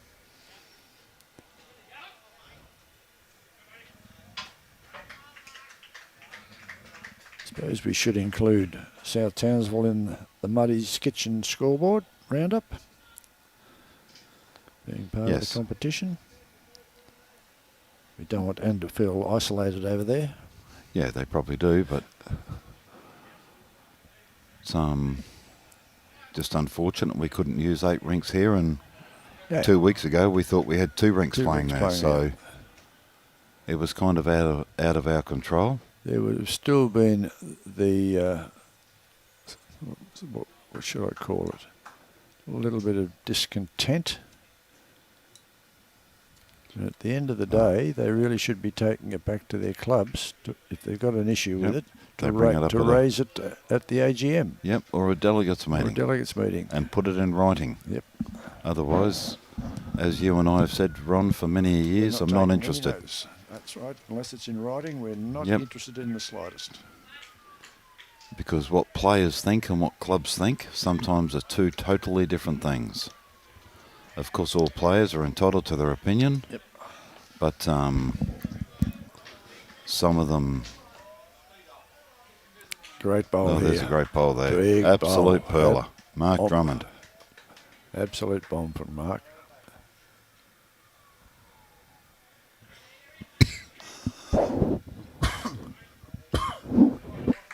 Okay. Quite a good bowl. It's given him 2 shots.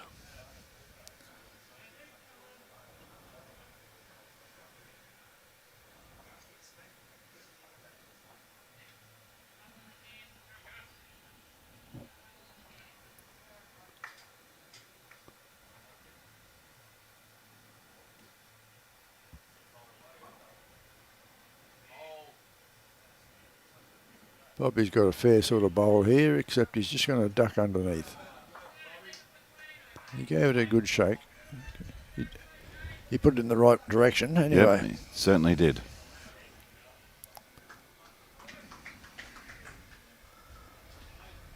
I was just peeping over the top there, Ron, to see a... You cheating, are you? No, yeah, between Tharangara and Cutharinga.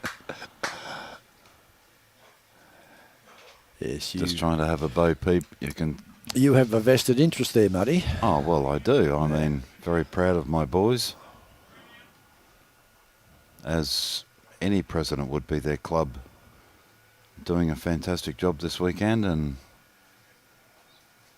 we made the final last time we won it in Ingham,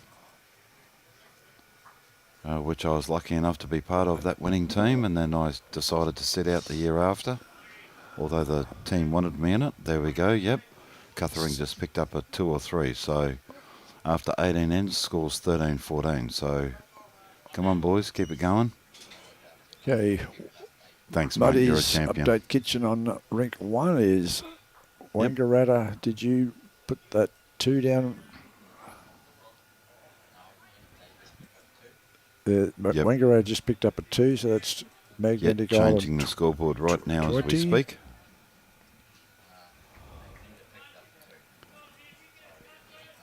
Other way around, Wangaratta picked up the 2.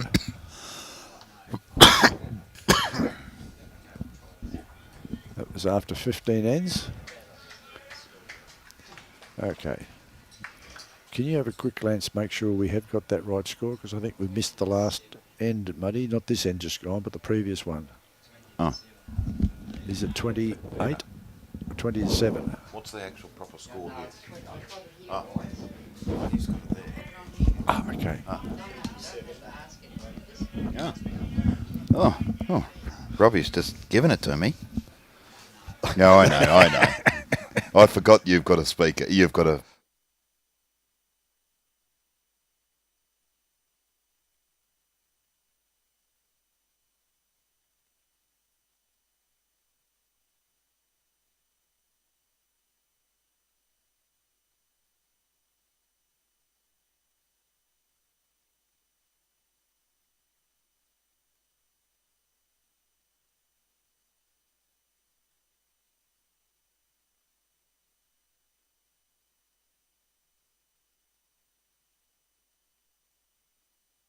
Apologise.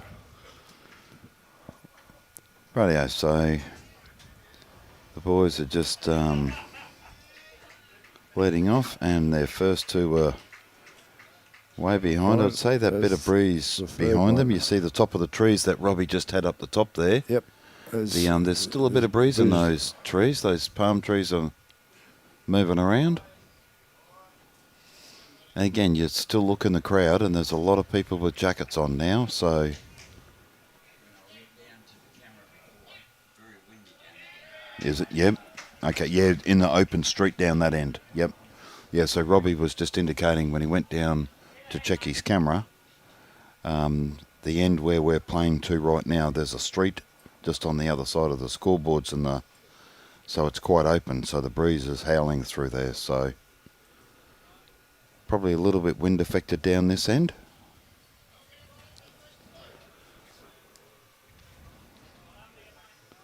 So the boys might just be struggling with playing into the wind, Yeah, and they could well be. yeah.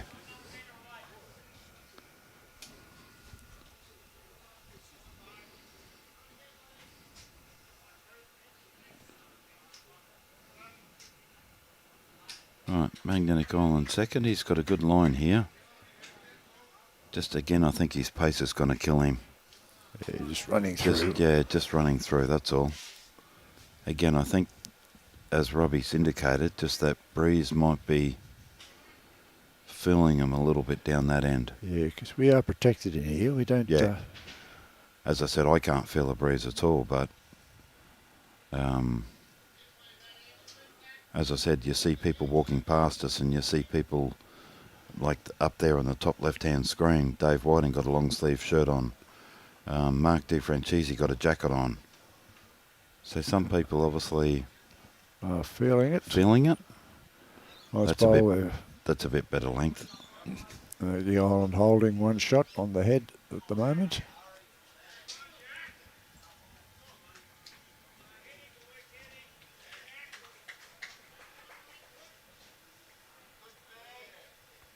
And there's one of our umpires with a nice big thick jacket on, Tony Wiggs. Yep.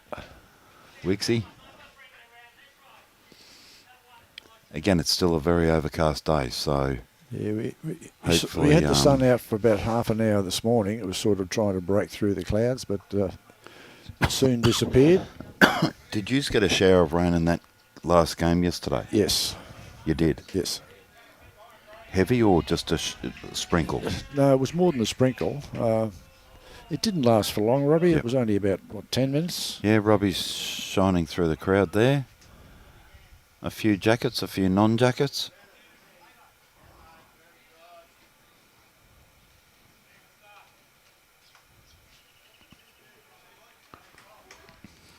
Couple of 3 jackets there. That's more the end where Robbie was talking about with that breeze. So Yep. so where those cars are, yeah, there's a major street there. Fairly wide open Yeah, you street. can see at the top of that screen there, you can see the shade cover or an umbrella flapping around. Yep, look Yeah. at the palm trees there in the background. That's right. There's definitely breeze out there now. Yep. So, Maggie Island still holding one shot. yep.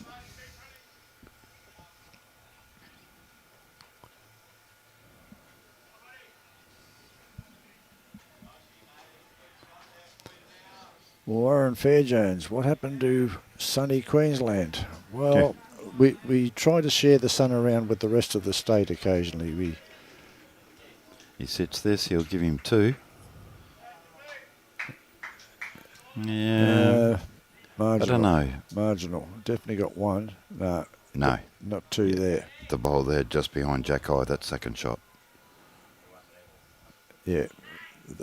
The red one is second shot there. Again, he's got a good line here, just depending on his pace. Yep. That's right. Yep, sit right on. No, he's just gone underneath of it. And swung across Well, a that's little bit. definitely second shot. So, 1 to WANGARATTA, I would At the moment, yes. say at the moment, depending on what Bobby's can do.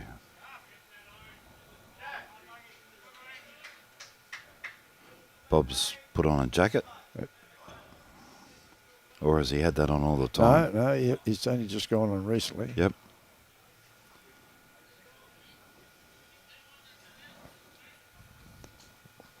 Warren obviously doesn't believe that we share the sun around the rest of the No. state occasionally.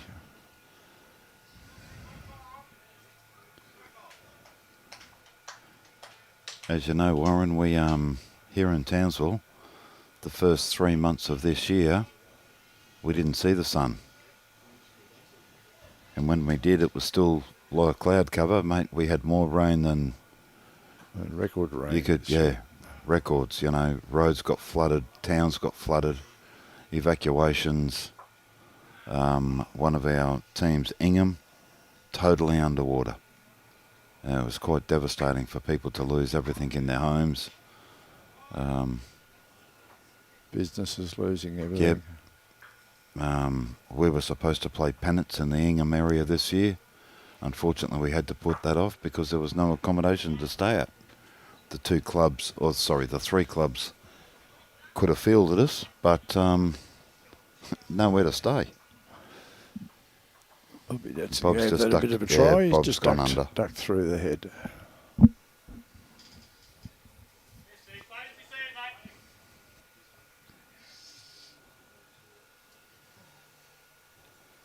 Mark's got good grass. This will depend on his weight here. No, he's too quick. Just run through. So he's giving Bobby Datson another look at it. Yep. Yeah, there's nothing for Bob. He could play with the yard on, sit that ball through, and he's possibly got 2-3 shots. Yeah, that's right. Quite simple. He doesn't want... Well, yeah, he could afford to take the kitty as well, so... Well, if he took the kitty, he's definitely got 3 or 4, at least 3 shots. No, he's underdone again, so... He's just snuck past.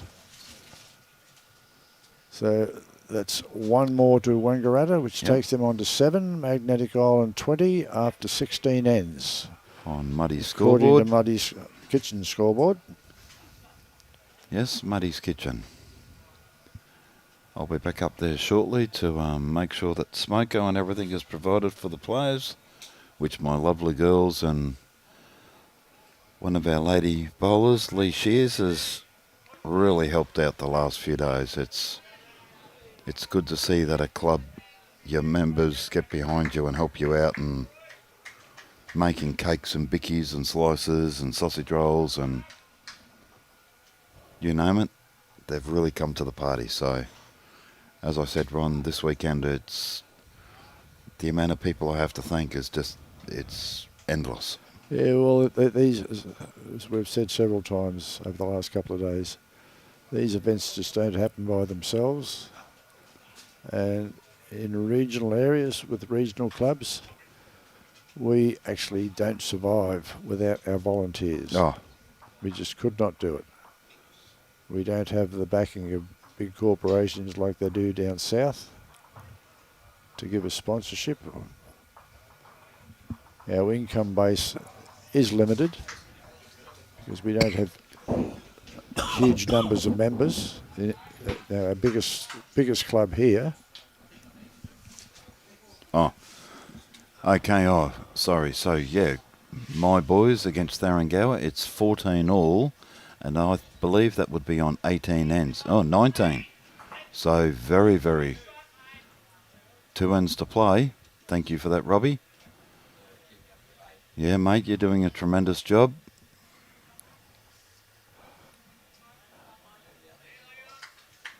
Oh, yeah, show us the Bowden Jubilee game, mate, if you can. I think that's about rink 4. Again, that... Nice start there. Nice bowl from There, Kevin. okay, so Jubilee, who were behind, well, right up to now, we go Bowden after 17 ends, Bowden 16, Jubilee 18. Again, at this stage, Bowden the only undefeated team with Suburban, so South Townsville, big lead now, 31 to 11 after 17, obviously picking up that Moose. Well, there's another big score, Brandon 32, Guru 12 after 19. Yeah, it'll all come down to margins. Bowen Jubilee, that's the one we just did. Cutheringa, Darrengower, 14 all. Gold City, 16. After 19 ends, Alligator Creek, 11. Again, not much in it. 2 to go. And McNade, birthday boy, Michael Blake, sitting after 17 ends, 22 against Air, 10.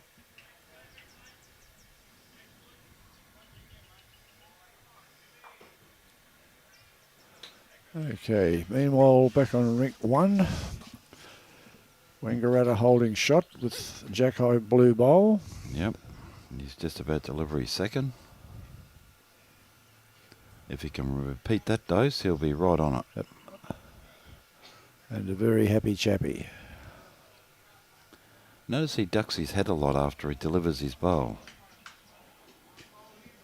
Unusual, but everyone's different. Okay. He just went running through the head. Question for you, Muddy. How many members at Cutheringa, and do you have poker machines? Yes, Warren, we have 8 pokies. So very small, obviously, for a bowls club. And I think we sit at around 61 full members. That also includes some dual members, which obviously don't pay full affiliation fees here at our club, but are just dual members. I think I have 6 or 7 of those. So as full members, possibly 55 or so. And social members, we're at 200 and... I did the draw last night, 210, I think, social members.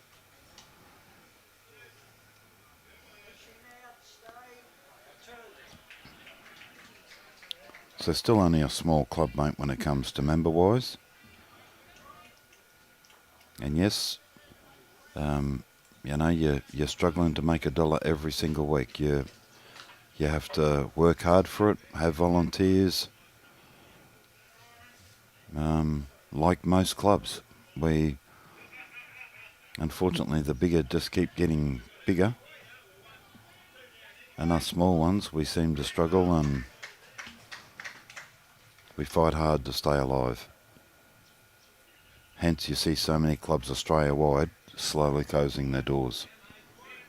And Robbie, would you know how many?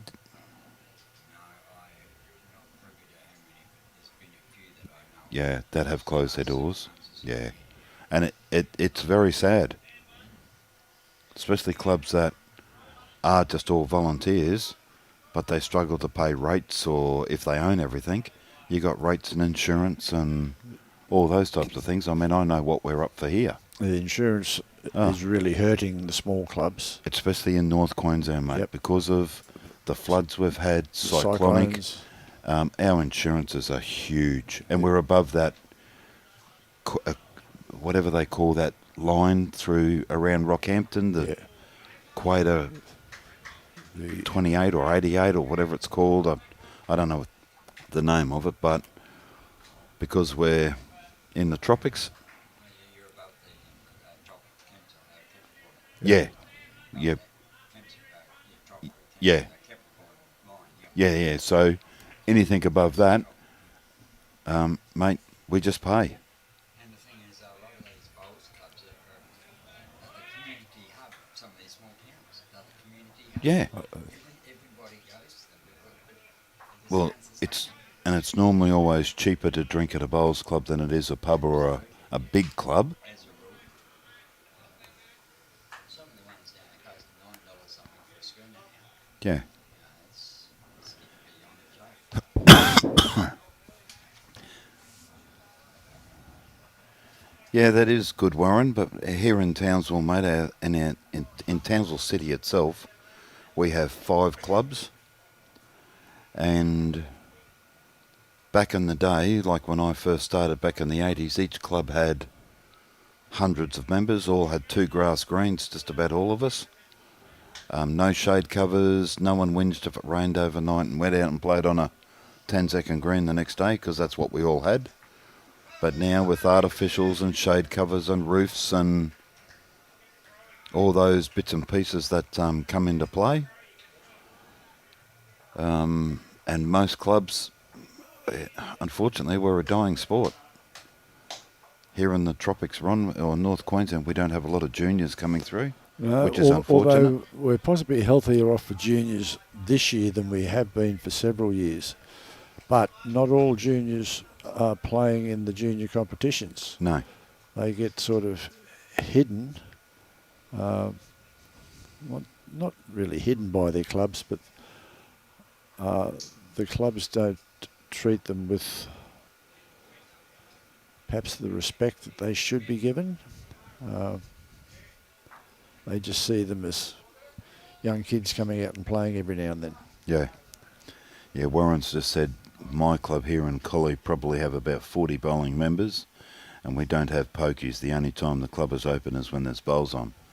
That's Yeah, mate, and quite that's- common up here. That's, you know, you go to Ingham, Newla, McNade, which is in the Ingham area. Guru. All those three clubs, no poker machines, so all volunteer labour, no bar staff.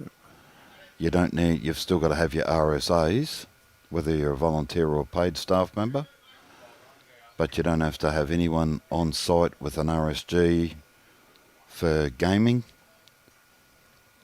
Well, we have quite a few clubs in our district that are exactly the same as that, Warren. Guru, Brandon. Brandon are only open when they've actually got bowls on. McNade is never open unless there's bowls on. McNade's pretty lucky. They're on the Mills land. Yeah, so they don't have the overheads that some of the other clubs have, with such as rates and all that sort of stuff. And rates is a killer. Hewenden, they don't open unless there's bowls on. Charters Towers or Gold City, they don't open unless there's bowls on. Just running around the district. Air don't. Air are never open unless there's actual bowls on. And a lot of these clubs only have bowls possibly 1 day a week, or maybe 2 days if they're lucky. Well, Ron, here at our place, we only play on Saturday afternoons, a working club. Yep. We don't play during the week. Robbie, can we zoom over to my boys and Darrengower? I see they just finished an end, so they're playing obviously now their last end. If it was 19 before, it had to be 20.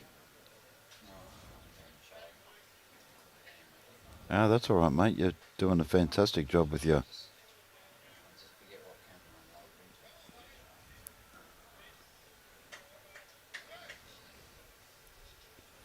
I know we might joke around about your cameras and that, but the facility that the service you provide with everything you've got is just outstanding.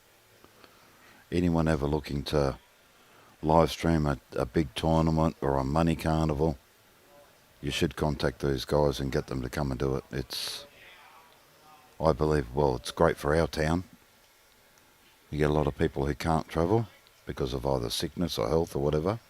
I know it must have killed an end, so it's 14 all still on 19.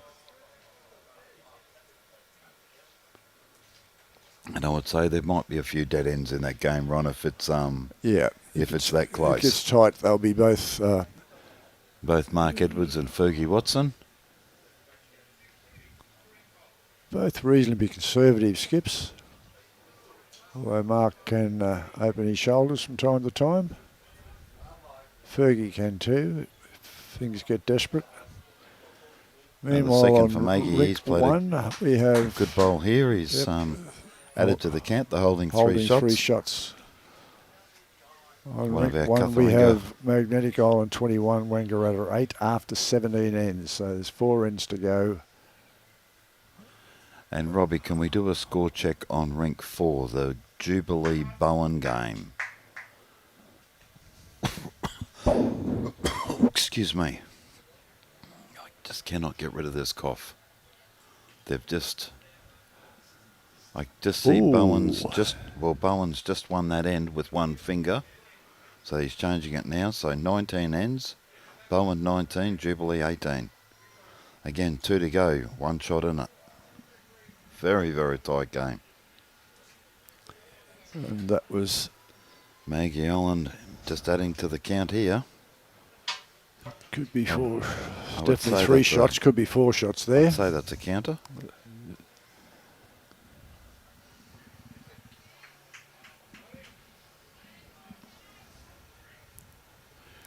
Robbie, if people do want your services, how do they contact you? You got... Yep, just get us on, just send us an email. I'll send Gold Coast Tweed Media an email. Yeah, well, just admin@gctbowls.org.au. Admin at Admin@GCT Bowls. GTC Bowls. GCT, Gold Coast Tweed. Oh, GCT CT. Gold Coast Tweed Bowls. Hang on, I'll take my headphones off. Just GCT Bowls. Oh, okay. Not Gold. GTC Bowls. .org.au. Okay, so now I've understood it. If you ever want to contact Robbie, it's admin at GTC Bowls. G. Oh, what did I say? GT. Okay, GC Gold Coast, but only just the first initial. GCT Bowls.org.au. Oh, got it right. And I haven't even had a scotch yet. Ron's just sitting there with a little smirky grin on his face. I know it, hey. I said it's hard to sink in sometimes. So what is it, Muddy? Oh, I don't know. No. GC. Admin at No. G. I didn't think Yes. Robbie said admin. Did you, Robbie? Okay. Yeah. Admin at gctbowls.org.au. I've got the thumbs up from the man. You beauty. I've nailed it. Okay, now. It's a different look to the head on rink 1. Obviously one One to shot Magnetic to Island. Magnetic Island. They were holding potentially 4 shots. Till he pushed that bowl up. That's right.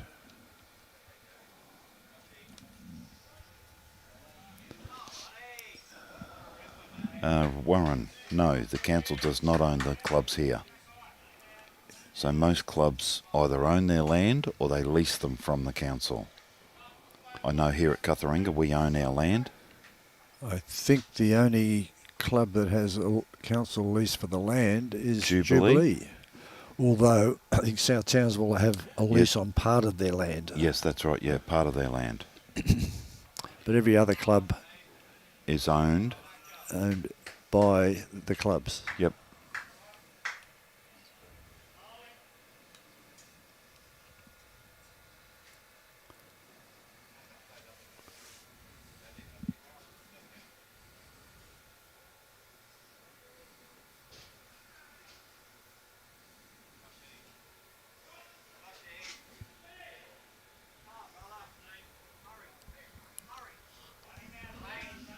Mark to try and wrest the shot away from Magnetic Island. No, it's not Mark. It's Ron Hyde, actually.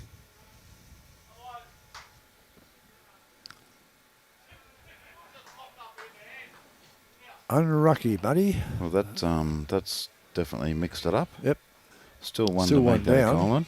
But it's put the kitty out in the open a little bit. Might have made it a little bit easier for Mark Drummond to tickle that kitty back to his blue bowl back here.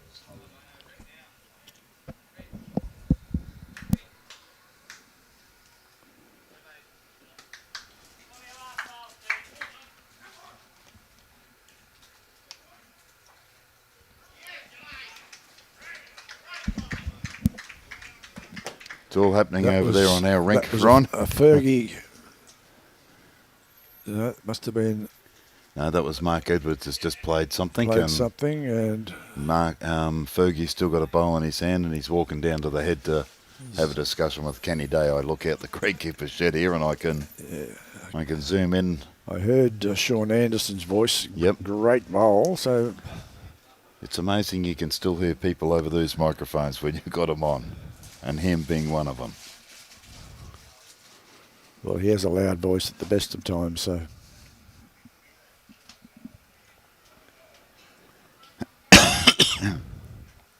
Graeme Alexander Kinnear. G'day, Graeme. Muddy, go and have that drink. Yeah, mate, don't worry. When this game's finished, I will be partaking in a scotch or two.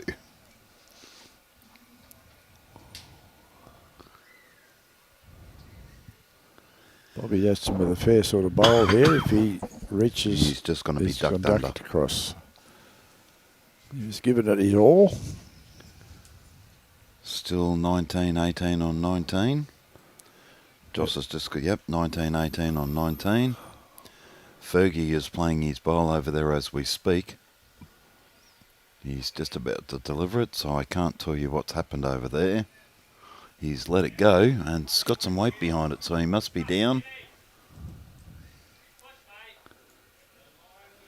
He's missed the head No totally, response. so No response was the. I think it was only one shot to Cutharinga, so one, yes. Peter's just indicated it was one. There you go, 15-14 on 20. Oh, very, very tight. This could finish up the first extra end game. It could be.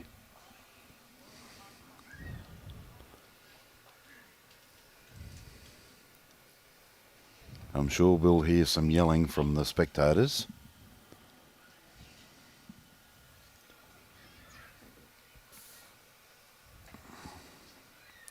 So Warren, the question that you asked, does the council own the clubs there?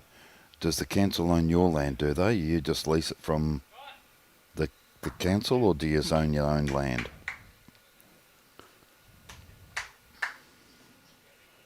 Okay, great start to Maggie Island there, Yep.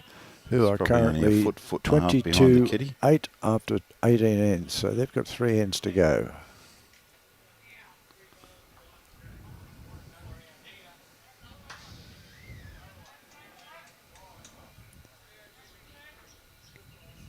That's unlucky. Again, unlucky. It's great weight. Yep. Just unlucky. Just He sliced unlucky, the kitty sliced it instead of across taking to, it full and Yeah, staying with it. He's just knocked it straight back to Kevin's bowl.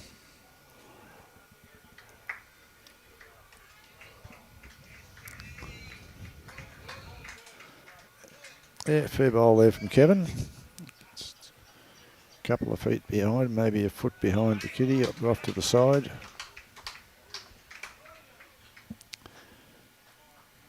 Okay, so Warren says they own the club, but the council owns the land.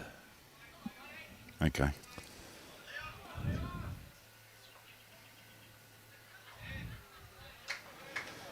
Similar situation to Jubilee. They own their club, but the council owns the land there. And it could be a tenuous situation with Jubilee because they're bounded by the Anderson Park, which is a fairly large park in the city, and a major primary school. And at any stage, the council or the state government could say, we want that land back for, I would suspect, the school. Because a lot of our schools are increasing in their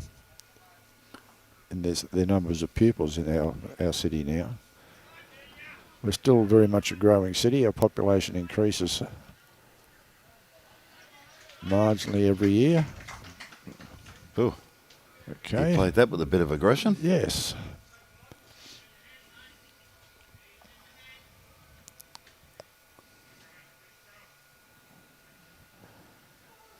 As our viewers may or may not be aware, we're regarded Okay, as so Bowen's now just picked up a 2, so it's now 21-18 after 20 ends. right. Again, that's very tight. And that, if Bowen just holds their nerve or whatever there, again, they'll be going into tonight's game undefeated. And unfortunately for Jubilee, it'll give them 2 losses. Which is not what you want, because No, the chances of coming back from 2 losses is it's not high. Because you're relying on a lot of other results to get you over the line. Well, you need them to lose 2 games and That's they're right. undefeated. Yep. But you also need Suburban to lose 2 teams, and guess what? They're playing each other tomorrow morning. So one of them's going to miss out. yeah, that's right. That's assuming Bowen get through this game. Yeah. I mean, yeah, you do not underestimate the Cribbins. No. Not with one end to go, you don't. He's got a good line and good weight here. This should just sit on, a little bit heavy. Only a bowl or 2.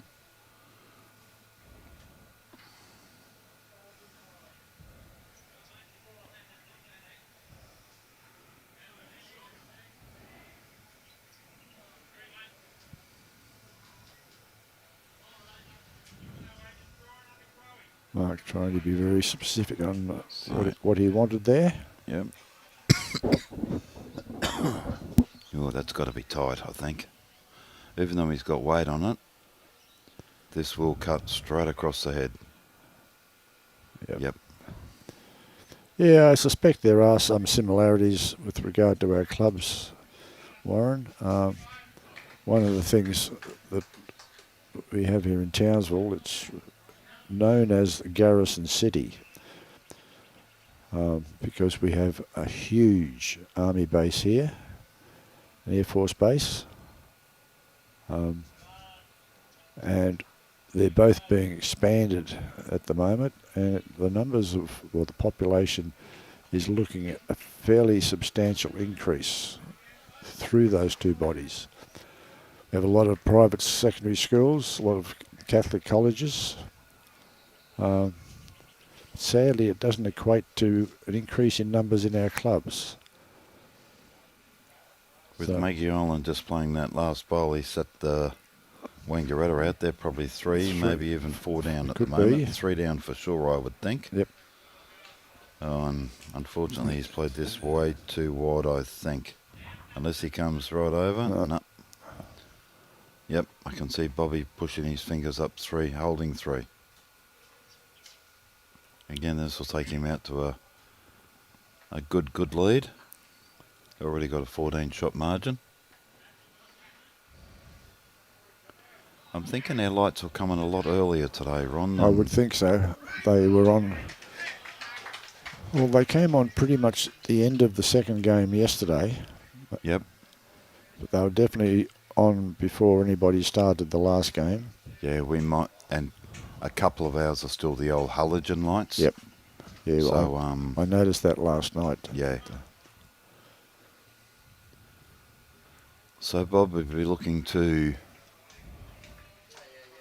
add to a number here.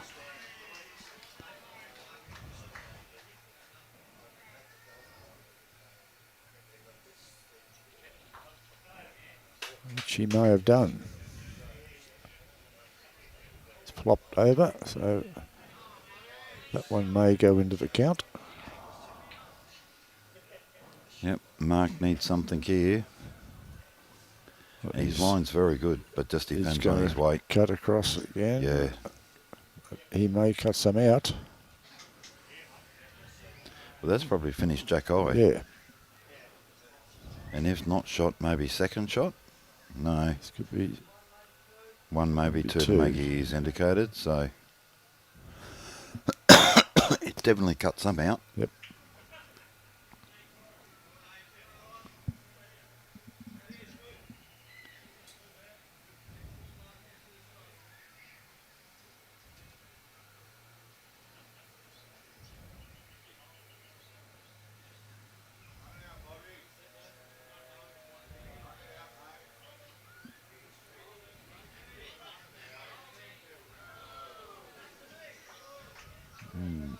That might count. He certainly dropped a short on that, though.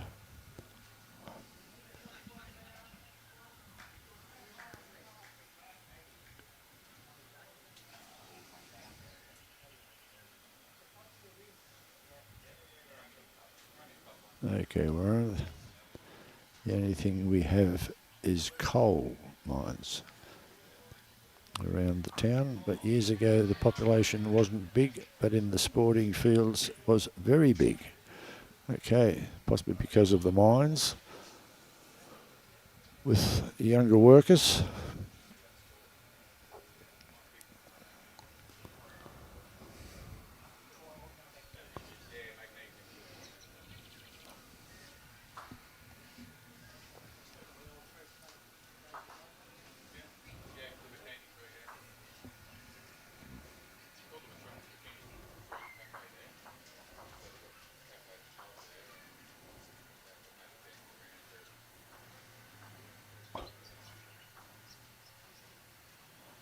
That's one.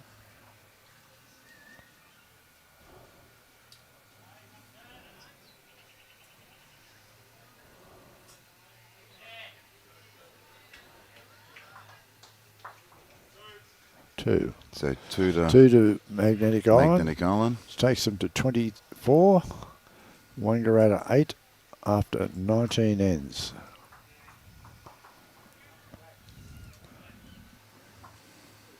Still nothing much appears to be happening on Katharinga Tharangawa's green. Yeah, they're playing their last two bowls now. I've just had a bow peep over the... Fergie has his last bowl to come. He's down at the moment.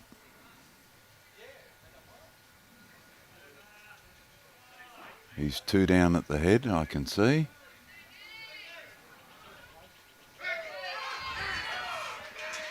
Fergie He has pulled played off a a bomb. screamer. And has won the match. One. Yep, that's the match over. I think he could have picked up a 3 here.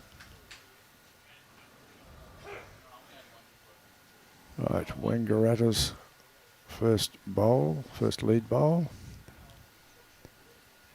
Well, they're measuring everything, so it's a definite 1. So that's a draw. Now see if it's an extra end or... Yep. No. They're all shaking hands now. So it must have been a 2. Yep. Was it a 2? You got up by 1. Okay, so that's Katharinga's So- first loss.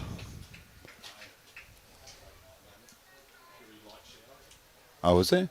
Okay. Peter Mulroney, who's the umpire, has just indicated a very light shower. It's not surprising. You can feel the temperature has dropped. So that's Katharinga's first loss. Again, now it opens that section wide open.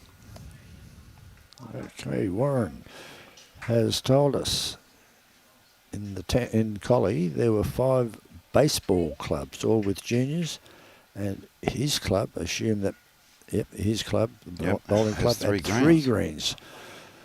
That's not too bad for a small country. Well, yeah, small country town.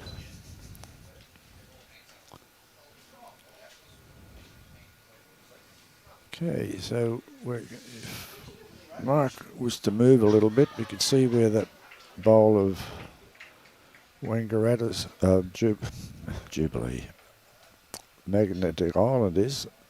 I think Wangaratta could be holding shot there. And Polkingham has just said here too. So I don't know what that means. It's starting to rain over it's there. starting to rain over there as well.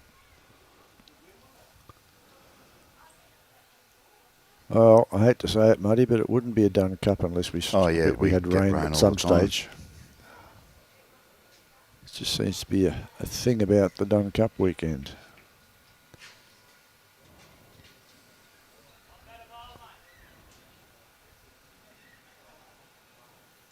Let's drop behind.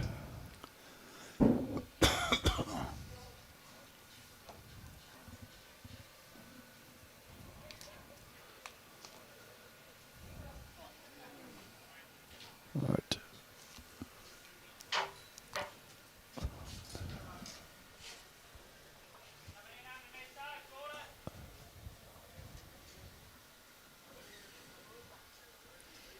Yeah, it was coming, but not enough. He didn't have the... He ran into that red one way out there. Okay, Bowen's off the green now too. So do we know what's happened there, Robbie? On the Bowen Oh, they're back to zeros, are they? zeros, right. Well, unless Jubilee picked up a 4 or a 3 for an extra end, which obviously they didn't, so... No, I just see some of the boys shaking the Bowen boys' hands, so... That's obviously given Jubilee 2 losses for the day.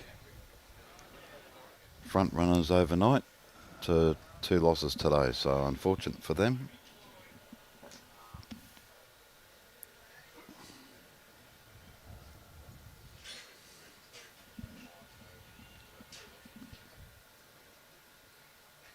And Suburban's got the bye at the moment as we speak.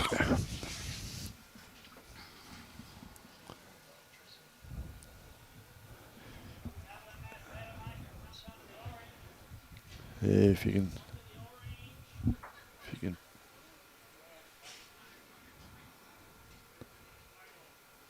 It's possibly what we call mizzle, Robbie. Just run straight through.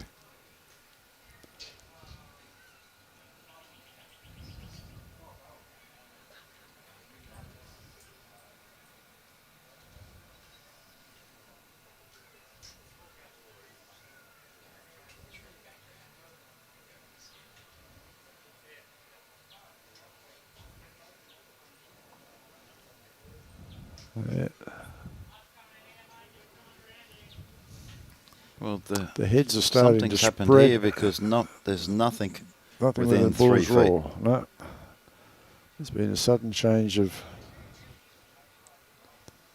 There's been a marked change in the speed of the green or something, Muddy, with the weather. Yeah, I mean, these types of surfaces, the cooler they get, yes, the quicker, They get. That's right. But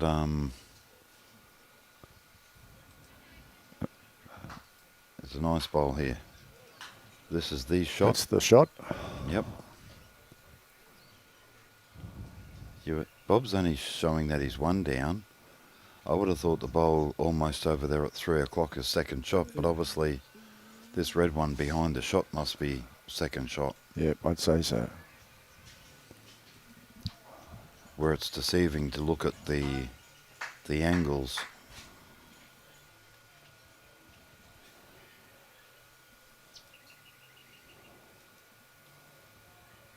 Yeah, people are abandoning the other side of the green. Oh, because Partially because they've finished play over there. Yep. The rain or mizzle. a lot of Katharinga, Tharangao spectators down that end, so Yep. that's where their game was. Yes. So the mizzle might have contributed to it a little bit. Yes. No chocolates for Bobby on that one. No, again, he scooted on through. Yep, he went through a long way. He was obviously looking for that bowl of Wangaratta's, and he might have to be looking for 2 bowls now. No, it's run through. It's run right across.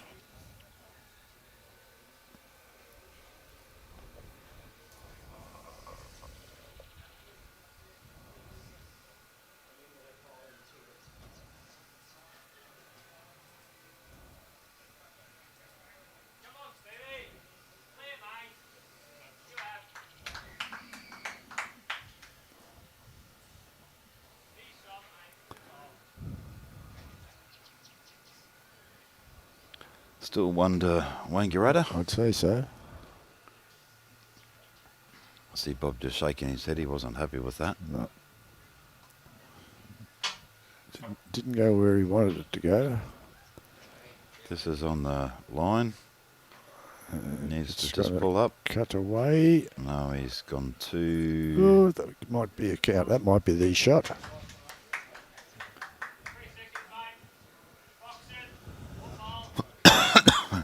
I didn't see what that was. Robbie, you obviously did. 1. Yep. Okay. Thank you for that. So after 20 ends. Muddy scoreboard. Is showing Magnetic Island 24, Wangaratta 9. Yep.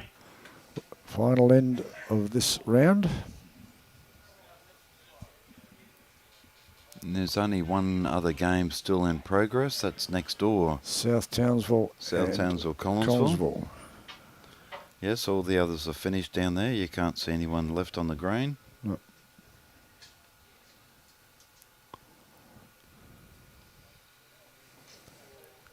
Yes, well, that was a big bowl by Fergie Watson to go from Yeah. 2 down to 2 up. 4-shot turnaround. Yep. And to win the game.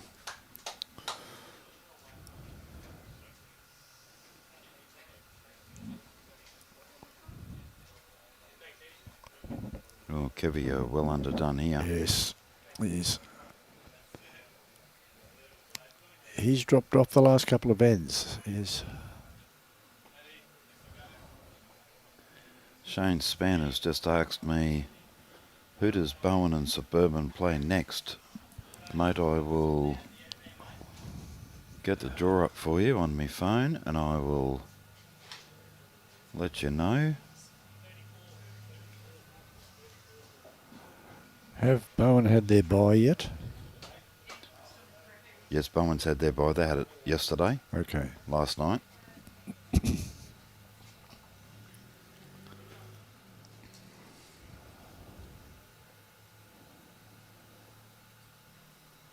Here's a better line, but it's still cutting away slightly. And fractionally short.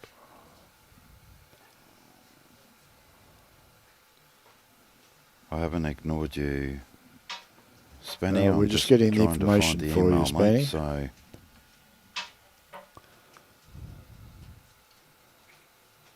I suspect you have a keen interest in the results of Bowen.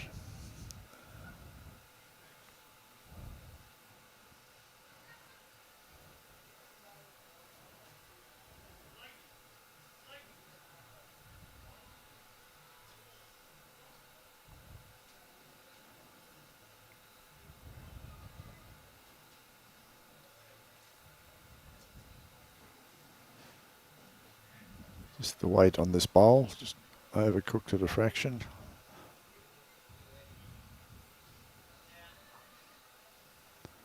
However, WANGARATTA is holding one shot at this stage.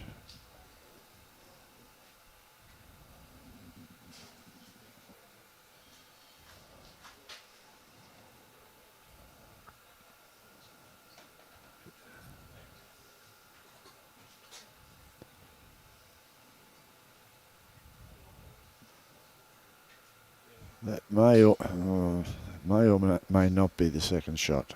Depends how far in front that red bowl of Magnetic Islands is. They're still coming. Still coming, but no, just drop short, possibly 1.5 meters short. Could almost be 2 meters short.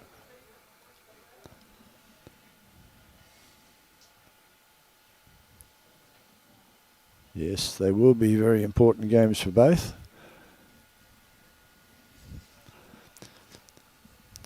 It didn't take much of a guess to work out who you were supporting there, Shane. I'd have been disappointed if you'd have said otherwise.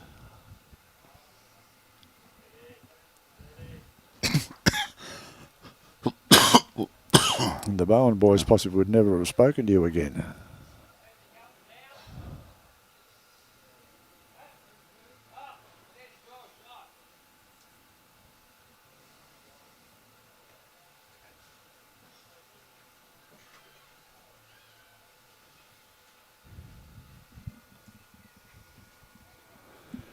Okay. okay. Sorry, Spanny.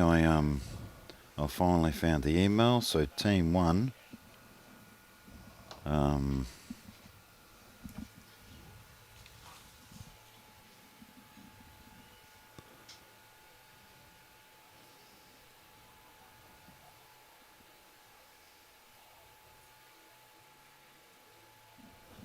Yep. Oh, that's the rank draw. I don't want the rank draw because that's only the first 6 games. Sorry, mate, I'll still find this. I should have brought a copy of the draw down here with me, so I had it. Yeah, one job. Yeah. It's hard to sink through the head. Okay, so Bowen is team number 1. Bowen plays team 5. Team 5 is WANGARATTA. Okay. So that's the local derby between the two local teams. Suburban team 3. Team 3 plays team 7, which is Air. So You would expect You both would those expect both of those teams would get to win. through. Only expect, Yep. but The Gremlin is Yep. still hanging around. anything can happen. But it'll be the local derby between Bowden and WANGARATTA. And for those that don't understand, they're both in the same town. And Suburban playing Air. So yes, mate, the winner of that game tomorrow morning is, you would think, will be the victor of that Section. And now Section 1 is wide open with Cutharinga having a loss, South Townsville having one loss, and Brandon only having one loss. So margin will come right into that. Big bowl there from Mark. Yep. Gives him two So shots. WANGARATTA holding 2. Well, definitely holding 2. I'm not too far sure how far in front those 2 bowls of Maggie Islands are.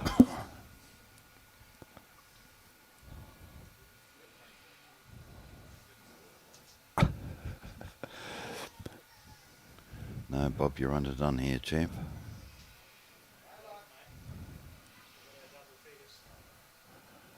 Yes, well, you Oh, Yogi's just telling me, hey, matey, get back in the kitchen. Yeah, mate, that's where I belong. I just come down to help out Ron. I hope the kids have got the smoko out for all the players. If I walk upstairs, there's going to be World War III.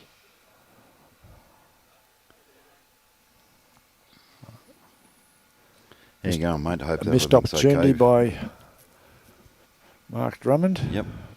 An open I draw mean, there. that was open chocolates there. Yeah. Again, just to try and...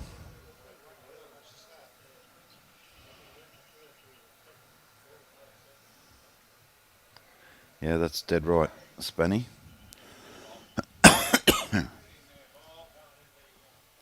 Bob's playing. No, he's just over. So, definite 2, I think. 1. 1, 2. And I don't think the rest will do because the... 3. That's definitely Three. 3. See, those front bowls are further in front than what we thought. 3 shots. 3 shots to WANGARATTA. So on Muddy's kitchen scoreboard, final score is Magnetic Island 24, WANGARATTA 15. 12. That's right, they were 9. That's right, Robbie. You're too quick for me. It's getting to that time of the day where I'm slowing up. Might be the cold weather doing that, Muddy. Well, look, I now kind of... Well, the boys have already turned the lights on and it's 4:25. So the next game probably start around that 4:45, 5 o'clock mark. Yep. Again, yep, you're going to be out here till 9 o'clock, 8:30, 9 9 o'clock tonight. Yep. Okay. Robbie now might that- need another jumper. He's got 2 or 3 on. You obviously feel the cold bad, mate. Well done there to Maggie Island. Yes, That good win for completes them. our coverage of this game. Again, we would like to thank our sponsors who keep this game going for us. Gallivanter Travel, Hutchinson Builders, Lexmar Training, Signs of Excellence, Muddy's Kitchen, Cutharinga Rhinos and North Queensland District Men's Bowls Association. We thank you for your support and look forward to more support in the future, hopefully. So we'll be signing off now and we will be back possibly in the best part of 45 45 minutes. minutes. I would say. Warren's just asked, great chatting, boys. And what time does the next game start? Yep. Mate, I would think it'll start about 5 o'clock our time, which is half an hour. Yep. Robbie's just got the radar up there for us. There are a few showers coming through, Yes. There's a bank of some of them have got some rain some in rain it too. in them. So, It's not just light showers. yep. It's all going south, yeah, as it was last night, Robbie, and it cleared fairly quickly, didn't it? This year's gone quicker than last night's. Yeah. Yeah. Yeah, well, that's because of that breeze that we noticed earlier. Where the breeze is still there, but it has dropped off a bit. Because that's not high-level cloud, that's low-level cloud up that's there at right, the moment, yes. so it'll be zipping along fairly well. Rightio, Ron, thank you very much. thank you, Robbie, Matty. thank you again. And we'll You do a let you- tremendous job. let you go for the Yes, smoke I over will. the kitchen. And I'll possibly be down and have a chat to you in the middle of this next game, or have you got a guest coming in to help you for the next game? I've got a sneaky suspicion Gallivanta was sending one of their marketing girls in. Okay. But I'll just check with Liam, their general manager, and see what the story is. He Righto, did, mate, he not a did say problem. something about one of their girls coming in the afternoon. Mate, happy days. If you have, that's good. Well, thank you, Muddy. Righto, mate. Thank you very much.